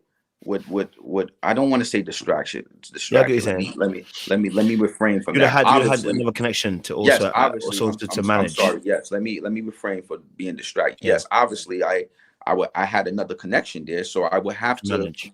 Hmm. I have to manage both connections. Absolutely, Mm. absolutely, I would have to. Absolutely. Yeah. So at that so if Marcia was there, would you have asked Morgan to shut down the Lyndon connection? Who asked Morgan to shut down the Linden conversation connection? No, no. I mean, you felt sorry for the fact that Lyndon had no chance with Morgan. Right. Would you be as pressed if Marcia was there and you had to manage Marcia as well as Morgan? Absolutely. Would you have been as Absolutely. pressed about Absolutely. Lyndon? Absolutely. Absolutely. Yes, How I can would. you be pressed about Lyndon also chasing Morgan, whether he had no chance or not, when you're dealing with Marcia? Right. Marcia would have made her decision. I would have made my decision at the house, just like everybody Hmm. else made their decision in the house. Simple. Mm. Simple. I wouldn't have had two connections. Leaving the house, I would have had one connection. I would have made my decision at the house of, which woman I'm going to pursue. Obviously, Which I'm is not going fair. to be obviously I'm not going to pursue both women in the house. I mean, come on. That's a little bit too much. I would have set one or the other down and we would have had a discussion. Hmm. But you would have, but your frustration with Morgan was happening during the house, not at the very end. So when you have an issue, when you have an issue with Lyndon, it's happening during the house, not at the very end. So I'm saying that during that process, if you had Marcia there too, and you trying to figure out what choice you made, you that reaction that you're having to Morgan having. I already made my choice, Cujo. No matter what, if I wanted, listen, hear me out. Hear me out. Okay. If I wanted Marcia there or not, I already made my choice. My choice was made up already.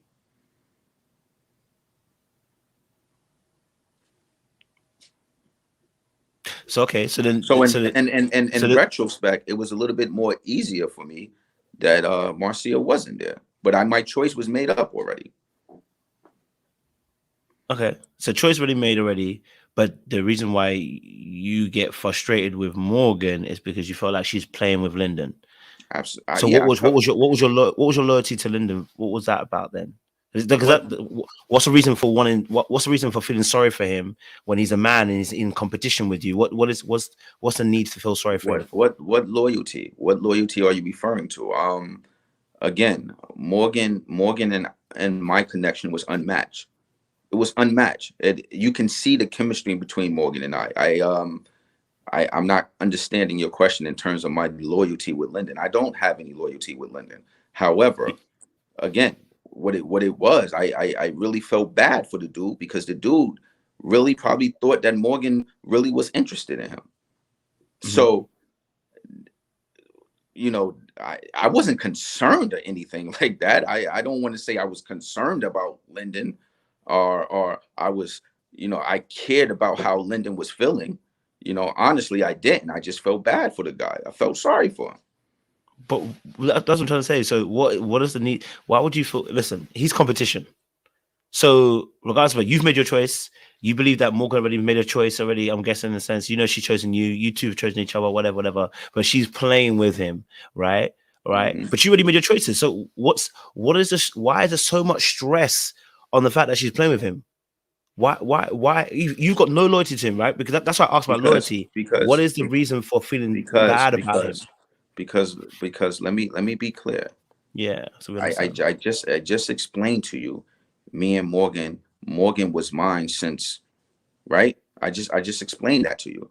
So just imagine going into a house, okay, that Morgan is entertaining somebody else, and we know what time it is between us, Morgan. I can't be more clearer to you than that, Cujo.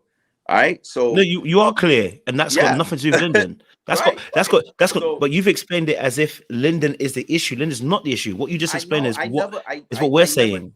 No, you Okay, go on. misunderstand. You misunderstanding what I'm saying.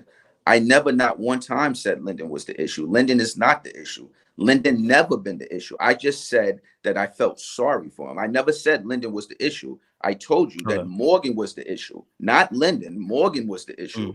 I wasn't concerned about Lyndon. I felt sorry for Lyndon because what was going on between Lyndon and Morgan in terms of Morgan straggling him along.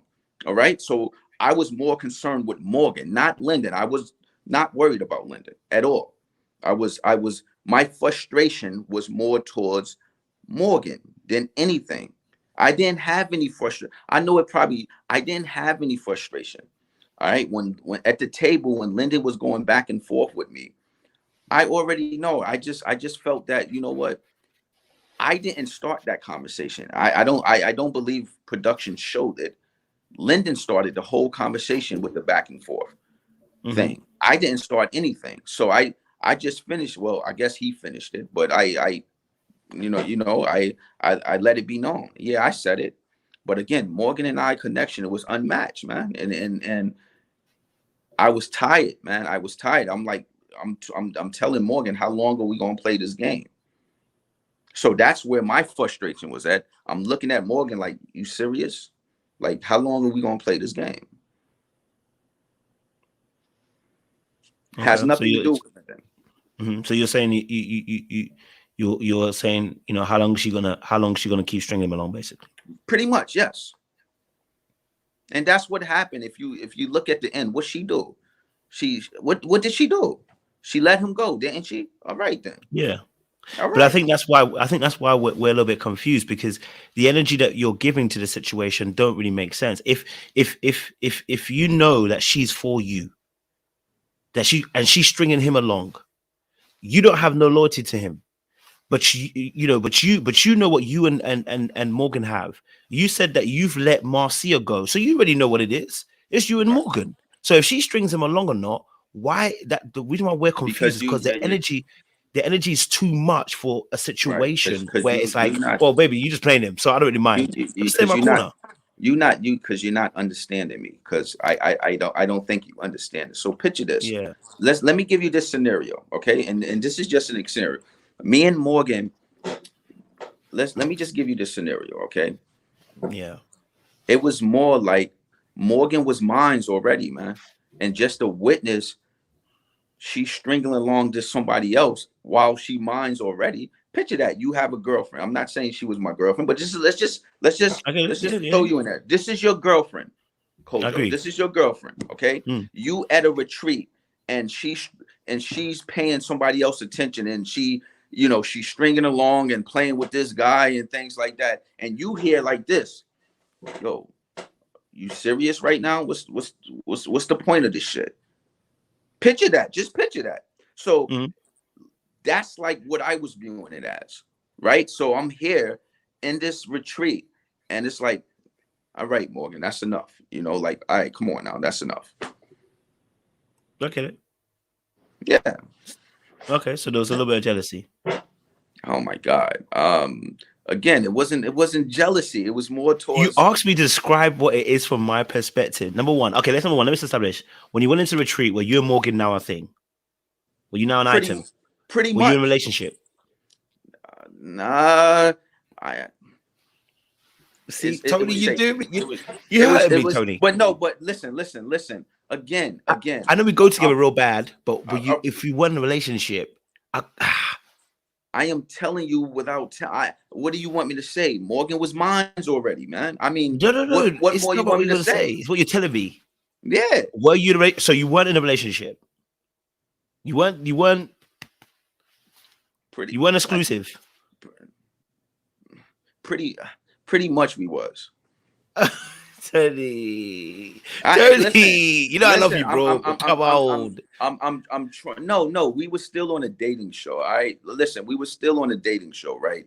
We still in this process. Hold on, hear me out. We still in this process, right? But we both already decided, like, yo, okay, this is what it is. You see what I'm saying? Now, we both decided this is what it is. All right, this is what it's going to be. But we still realize that we are still in the process. We still on the dating show. So until this process is done, yeah. So that's what it was. No, listen, I get it. Listen, I know what you're saying without saying, right? I get that. I'm always respectful, so I get what you're saying. But even if we are, and that's what I'm trying to say to you, even if the relationship is at a certain point, you weren't actually in a relationship. This is so what, but I get what you're saying. So now we come to the retreat, and I get what you're saying. We get to the retreat, and I understand where the feelings at, if you like. We've reached a certain point in our relationship. We're not actually in a relationship, but I get to a point with a certain point in relationship.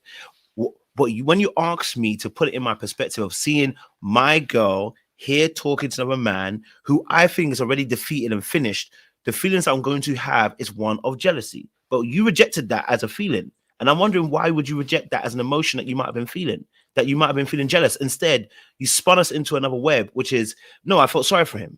Why? Why not? Why can't you just accept that? You know what? As a normal human being, as a man, you might feel jealousy. I have a problem with that, because you are trying to explain it from your lens and tell me how I was feeling, no matter how it may seem. No, I wasn't feeling.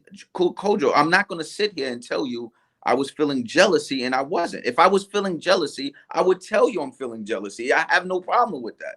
But that was not what I was feeling, Kojo. I'm not going to sit here and have you convince me that I was jealous. I was not jealous. Okay, Teddy. You asked me. You asked me to. Listen, man. Listen. I'm not going to give you that. I'm not going to give you that. I'm not going to give you that. I'm not going to give you that. Do you know why I think this is really important? And people might not understand it. Why it's important for me, right? Talking to you as man to man, why I think it's important. Because I feel like whenever we talk about something like jealousy, it really involves vulnerability, right? And when we as men talk about our emotions, jealousy is one of those words. It's like, no, that's for women. It's not for men. Men, you know what I mean? Like we don't like the vulnerability of being called a jealous person. But the reality is, as human beings, we are all jealous to some degree and some point, because it's ours, right? That's mine, and I don't want to share. Even the Bible says our God is jealous. You know what I mean? So the reality of the situation is, when I mention jealousy, and because originally you asked me what I would be feeling if that was me in that situation, if I'm seeing my partner here talking to someone else who, by the way, is already conquered and defeated, yet I'm still feeling some type of way, it's because me personally, I'm feeling jealousy. So I'm saying, when you ask me to put myself in that position, you know what I mean? That's what I'm feeling. So I put it onto you. I said, well, then you must have been feeling jealous, right? But then you rejected that. And I'm like, I feel like, when it comes to that, It may be All tying right. into your vulnerability, Tony, in terms of you being vulnerable emotionally on that level and that plane. Hence why you're rejecting the jealousy aspect, because the energy you're putting behind this situation with Lyndon, it doesn't compute. If I'm honest with you, it really, the amount of energy you're dispelling, it doesn't compute. So it's like, Okay. because he's already conquered, he's finished, he's done. You know, he's finished. There should be no feeling of anything else, because it's like, well, he ain't gonna get nowhere. He ain't gonna get nothing out of it. You know what I mean? So that's why I was pushing on that aspect and looking at that particular. But you could, but hey, I'm wrong. All You right. know, I I agree could to be wrong. disagree. I could be All wrong. right, we had that. I agree to disagree. All right. All right. you know, I appreciate you, bro. All right, Okay, no cool. doubt. So then, why did you mention about you thought that Marcia might be coming through the door again? No, I just thought that production wanted to make it more interesting and send Marcy through the door. That's it. Why? I listen, man. The show was man. You see the show, this shit. The show took 100 of turns, man. I don't know. I just felt. I honestly, I felt Marcia is gonna come through this door and all hell is gonna break loose. But would it break loose? You already made your choice, so all No, hell can't break it loose. wouldn't have broke. It wouldn't have broke loose. I already made my choice. However, it would have been surprising to see her come through that door. Your first response was the right response. Why would it have broken loose, Tony? Why Nah, would it have I just broke said. loose? I mean, just think about it. I mean, the way think for the viewers, it would have went crazy. The viewers would have went crazy if Marcia would have went through that door. If she would have came through that door, I Absolutely. would have just been like, okay. Tony, Here you go. Tony, See, look, you looking too Tony, much into it, man. Stop that. Stop that. Tony. Stop that. How am I supposed not supposed to look into it? You wanted her back there because you listen. The reality is, look, I think you don't want to admit this, right? But I think what frustrated you more is that they robbed you of the opportunity on, let's say, and I say robbed you of the opportunity, but the choice to have in the retreat. It's not necessarily that you if let's say you've already chosen Morgan, fine. But it's about the choice to be able to make it. You know what I mean? So her coming back wouldn't cause any carnage, because to be honest, you've chosen Morgan already. You two are already like this. So there's no carnage to come into, because she ain't coming into anything else apart from the fact that you've chosen Morgan. So she's gonna be in and she's gonna be out. You missing the point here. So let me Okay. let me let Give me me the, let give me me the let me context. let me break it down to you. All right. I'm not sure if this was broken down to you before. So in the men lounge, right? Prior to Marcy leaving the show, we had to take a vote on who leaves the show. It was between I believe it was between, if I'm not mistaken, it was between Sue Ann and Marcia.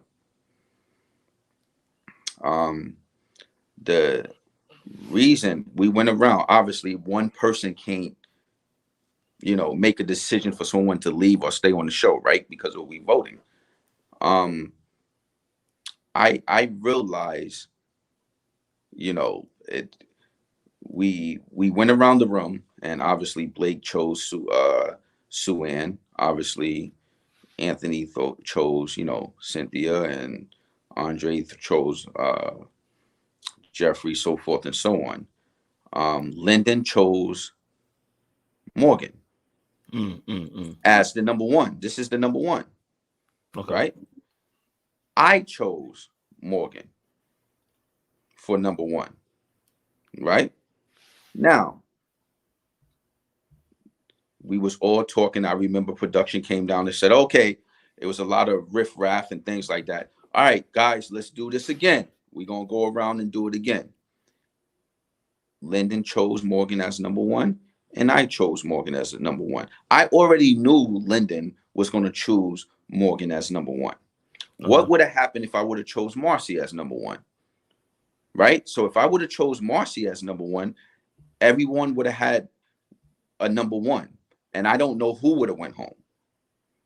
You see what I'm saying? So the reason why, Marcia went home, because I chose Morgan as number one, and Lyndon chose Morgan as number one. So the last one, number two, was Marcia. Now production said, okay, guys, we're going to go ahead and do it again. And I think they was trying to convince me to choose Marcia as number one in retrospect when I look at it, but I didn't look at it like that. So when it happened again, I was like, oh man, what I just did, you know? So that's what I take from it.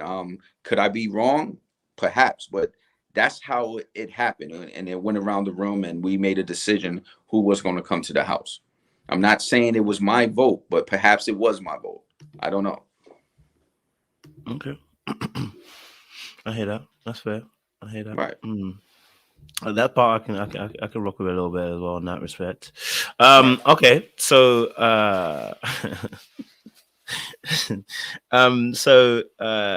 you know, you went to sleep during the candle making session. I want to know why you went to sleep, bro. Why did you sleep? I had too much Hennessy, man. You had too much Hennessy. I had too much Hennessy, bro. I had too much Hennessy and I wasn't feeling well, man. And I really told production, man, I'm not feeling well, man. And yeah, I didn't even know that they recorded me sleep, man. Oh, they had you, boy. You was conked out.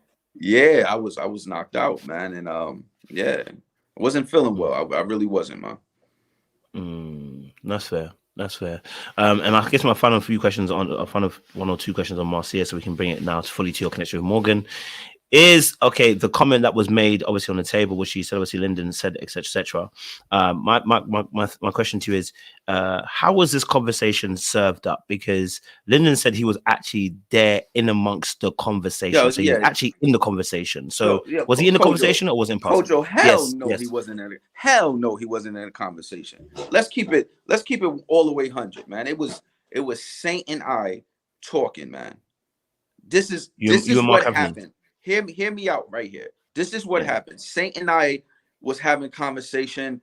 It was like 6 in the morning, Kojo. We was all getting ready to go to the retreat. It was me and Saint was the first first cast members on set. And we literally was there until I don't know, 9:30, 10 o'clock. So if you can imagine, me and Saint there, we chilling, we talking, and Lyndon pull up. And I'm talking to Saint, me and Saint talking, and I happen to turn around and homeboy is right here. And I did not talk to Lyndon. Me and Lyndon wasn't even talking like that. So when he came on your show and said, "Oh, Tony just told me," I'm looking at him like, "Yo, come on, man. Let's keep it 100, man." Right? I'm like, "Come on, Lyndon." I was not speaking to Lyndon. Not one time did I say, "Oh, Lyndon, you can have Morgan if Marcia come." Come on, how does that sound, man? That sound crazy. Why would I do that to a dude that I already know who is trying to get Morgan? It doesn't even make sense. Why would I do that? So I don't know what he's trying to do by saying, "Oh, Tony told me directly." You know, I'm not sure if my boy Saint is in your comments or not, man. But come on, man. I was talking to Saint. I was not talking to Lyndon at all. Me and Lyndon rarely had conversation with each other. Rarely. It wasn't like Lyndon was my boy and we was having conversation. Why would I tell Lyndon that? That doesn't even make sense. Well, I mean, did you guys, you and Lyndon have a bit more of a friendship earlier on? Apparently, you said your thing was drinking. You two, your thing was drinking.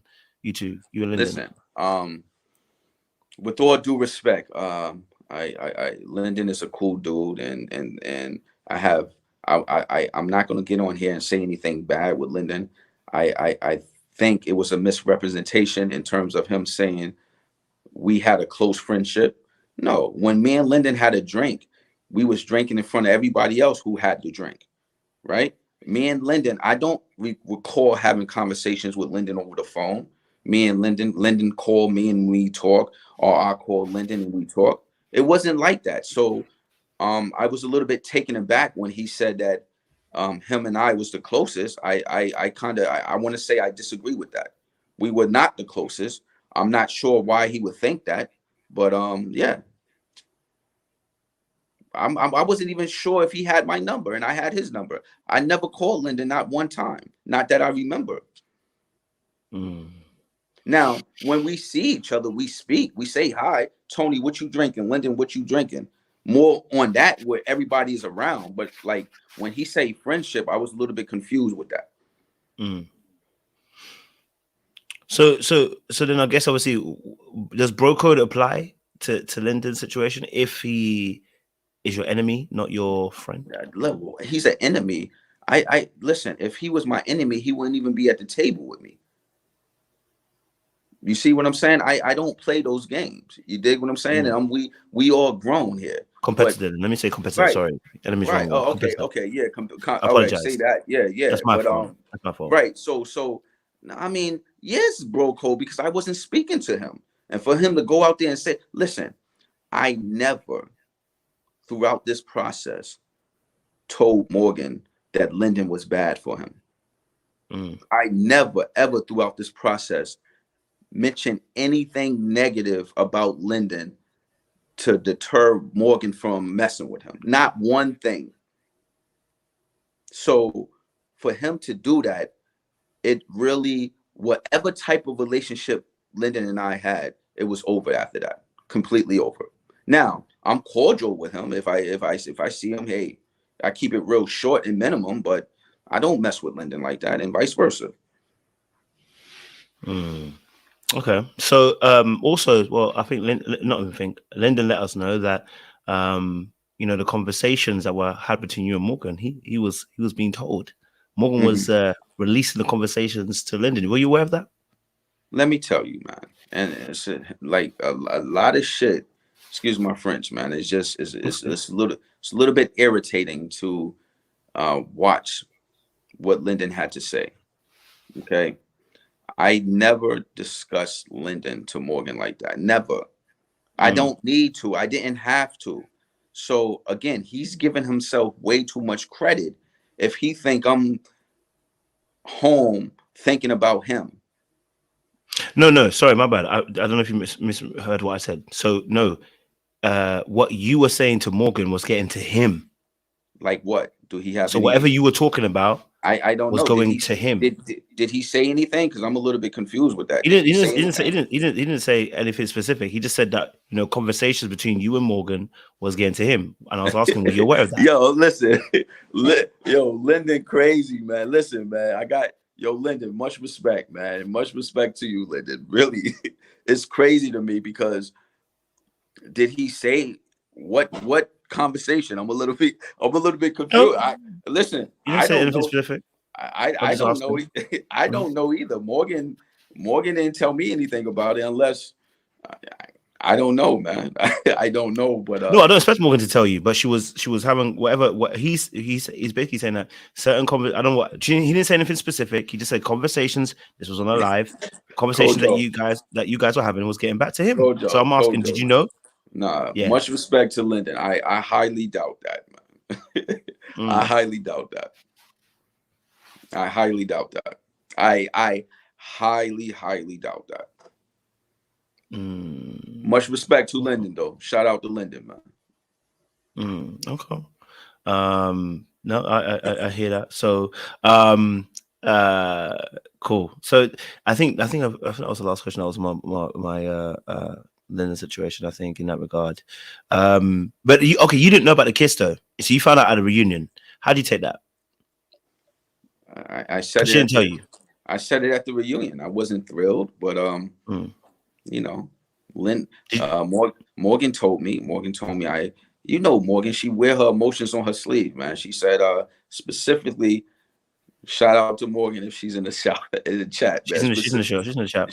She in the chat. Shout out to her, Yeah, man. she's in the But chat. Morgan specifically, oh yeah, I knew it would get your ass. So Morgan, you Mhm. know what? You better stop playing, girl. Much love. All right. So did you guys have a conversation after the reunion? Because that's part we didn't see. So did you guys have a conversation after the reunion about the kiss, or did you just stepped underneath the rug? You didn't mean anything. Not initially, we didn't. Again, after reunion, man, cool heads had to, we had to calm down, right? She had to calm down and things like that. So eventually, we discussed it, and we laughed about it. Morgan and her crazy self, man. So eventually, we talked about it, we discussed it, we laughed, and yeah, and moved on. Mm, I, I okay. said I said, Go on. uh, you gave him one. He wanted that one bad, so it's all good. Oh, okay. Oh, so you wasn't stressed about it. You know, you just felt like it Nah, was. nah, I wasn't. Nah, I was stressed about what, man? No, no. I think after all of that, Lyndon, you deserve it, man. You deserve it, What? man. Why not stress the fact that Morgan's out here, still playing the dude? Listen, I'm not. Listen again. Morgan did that to spite me, man. I know she did that. She did it to spite me. She But told she me that. was she was spitting you in the house. So what's different here? Why you not stressed now? I'm not, man. I'm not. I'm just not, man. I'm just not. Hmm. What you want, Kojo, man? Here you go, looking at me like that. What you want, man? Huh? Yeah. I ain't say nothing. All right, cool. What do you So want, man? What do you yeah, want, man? nothing else, nothing. I'm nothing else, bro. So 6 weeks. Morgan screaming 6 weeks.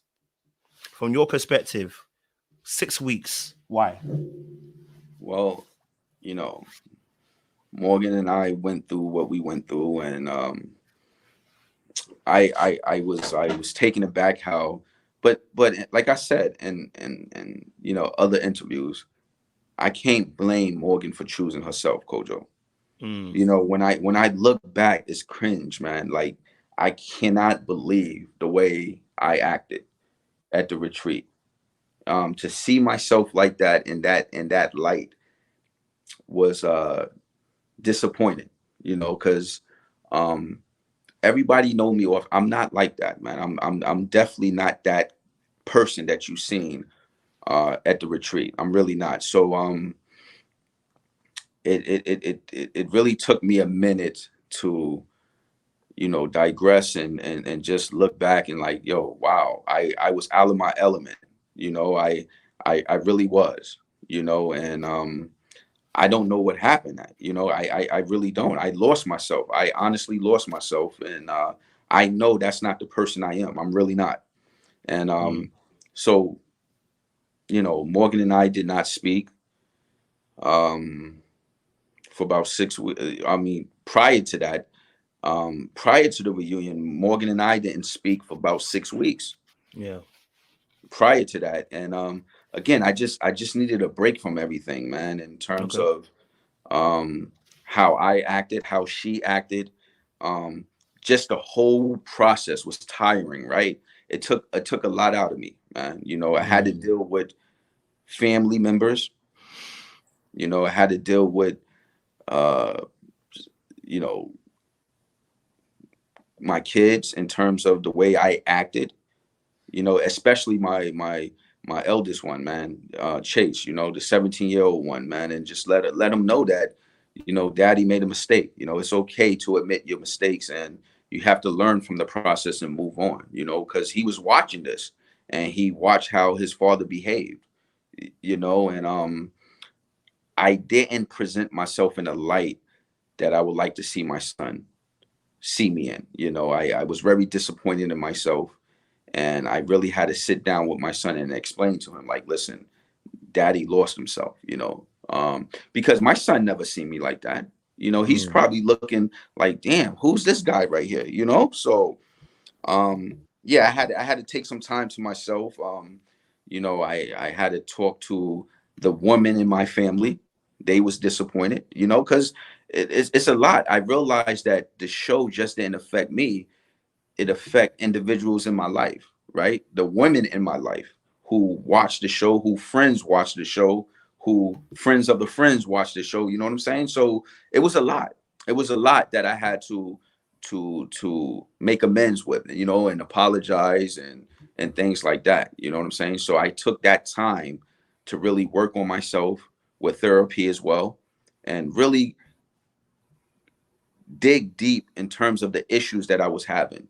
You know what I'm saying? So if you can look, it was much deeper than that. Something was going on, and something just came up, and it had to stem from my childhood. And I wanted to take a deeper look into that, and it's really helping me.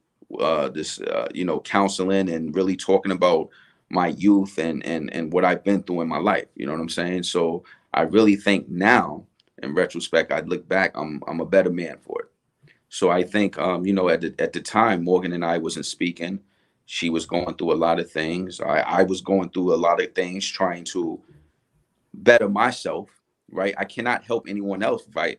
If I'm still hurt and I'm trying to heal, right? So what good am I to Morgan if I'm still trying to get right?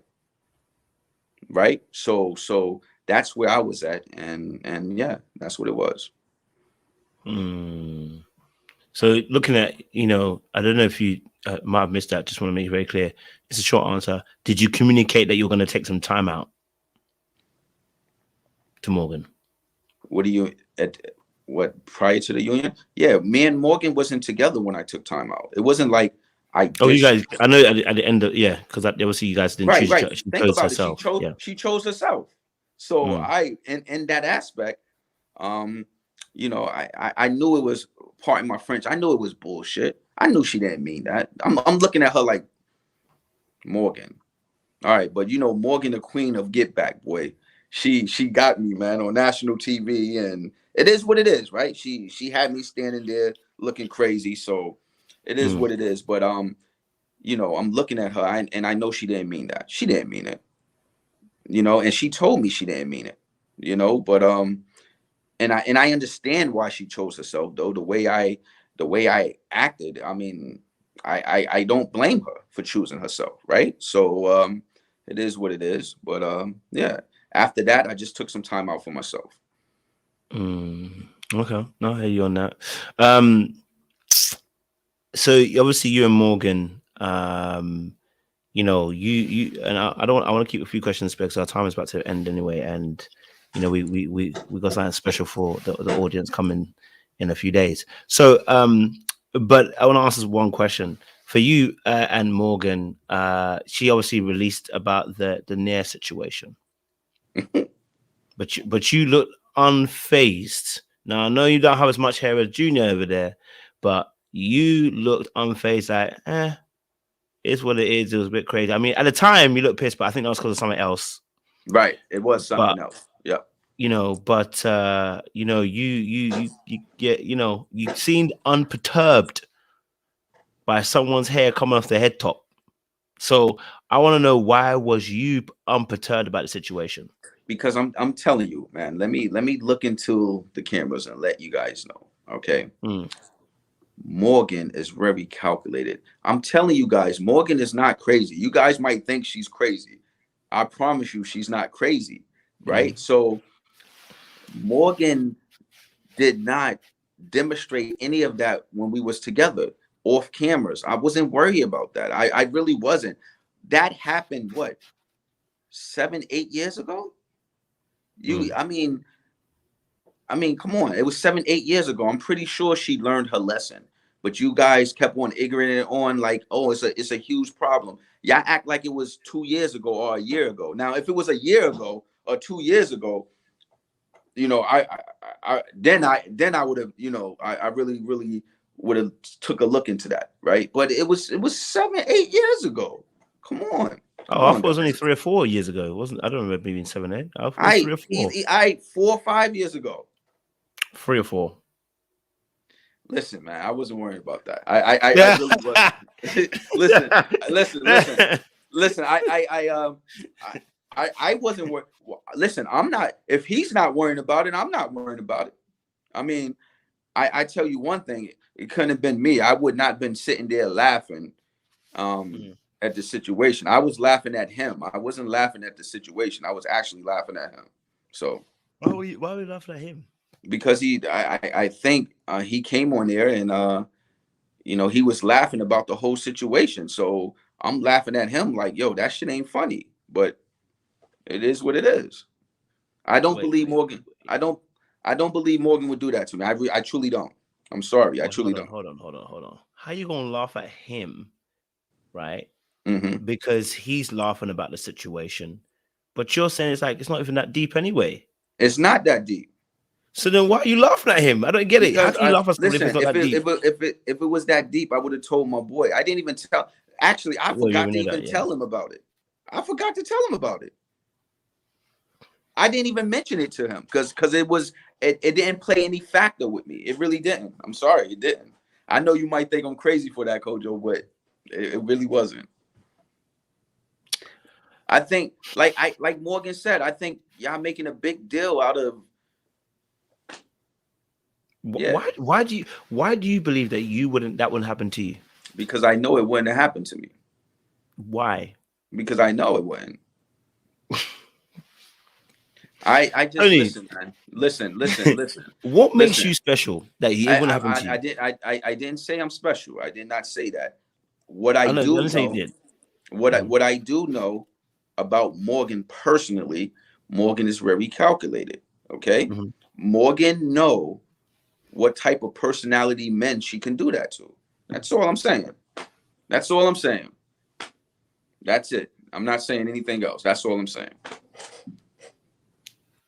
So he gave off that energy for Morgan to do that to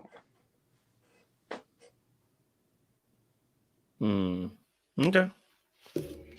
I hear you. I hear you. Listen, I don't want to spoil it, so you know what? I think we should park it here. You know what I mean? But is it maybe there's one more? Maybe there's one thing that you wanted to just straighten out right now. But I don't. I don't want to ask more questions. I think, like I said, I want to preserve for Wednesday. But for you, is there anything you wanted to address? You know, there's something that you want to address. Anything that you want to address on the table?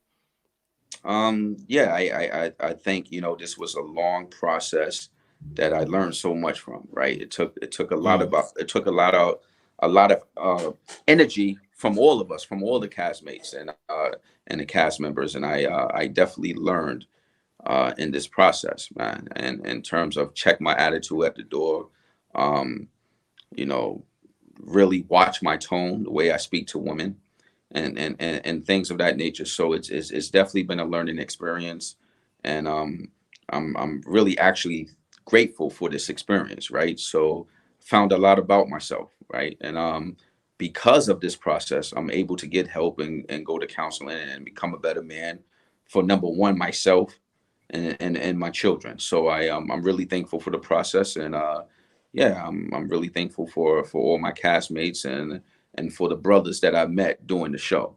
It's really been a great experience, and I'm thankful for it. Listen, I appreciate that, Tony, as well. Just for the audience as well, if you're not aware, I put a post up saying that we're going to have a special live on the Wednesday. So there's a reason why I asked questions to Morgan in a particular way and why I asked Tony in a particular way, because I don't want to go all the way in, right? So Wednesday night, we are going to chop it up with Tony and Morgan together. Yeah, so they're going to be in the Ah shit. same screen. Ah Okay. All shit. right. So Ah Wednesday shit. night, it's about to go down. I saved some questions because I wanted Wednesday night to be spectacular. You understand? So we're gonna have them both on the same live on Wednesday night. We're gonna ask some really key questions. I know some of you like, you didn't answer the question. Yeah, I know. I didn't answer them because I wanted to save some for Wednesday because we need to get both of their perspectives, but they're gonna be in the Ah same live. shit. Help me, Okay. man. Help me. Shit. Help yourself. Help yourself, because you said we're going to do that. So help yourself. Ah, Okay, you gotta help yourself. ah man. You know what I mean? You gotta have to help yourself. All right. All So, right, let's do it. Wednesday night, guys. The live is already up. So we're gonna go live on Wednesday night. And we're gonna have a real good, deep conversation between Morgan and Tony. I know you guys want to see more.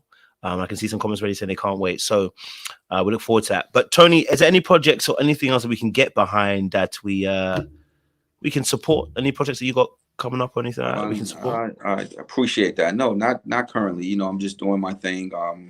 Working. I got a few things in the works, and once everything is up and running, I'll definitely let you know. But right now, in the meantime, you can find me on I am Tony White, Tony M White on Instagram. That's the only social media I have, and yeah, that's it for right now.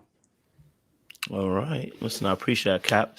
Listen, it's about to go down on Wednesday night. Do not miss that live. I'm telling you guys, listen, Oh we're gonna man, bring you. It's gonna be intense. Tony knows it's gonna be exciting. I'm So I ready hope for you're you, ready. Morgan. Let's go, Morgan.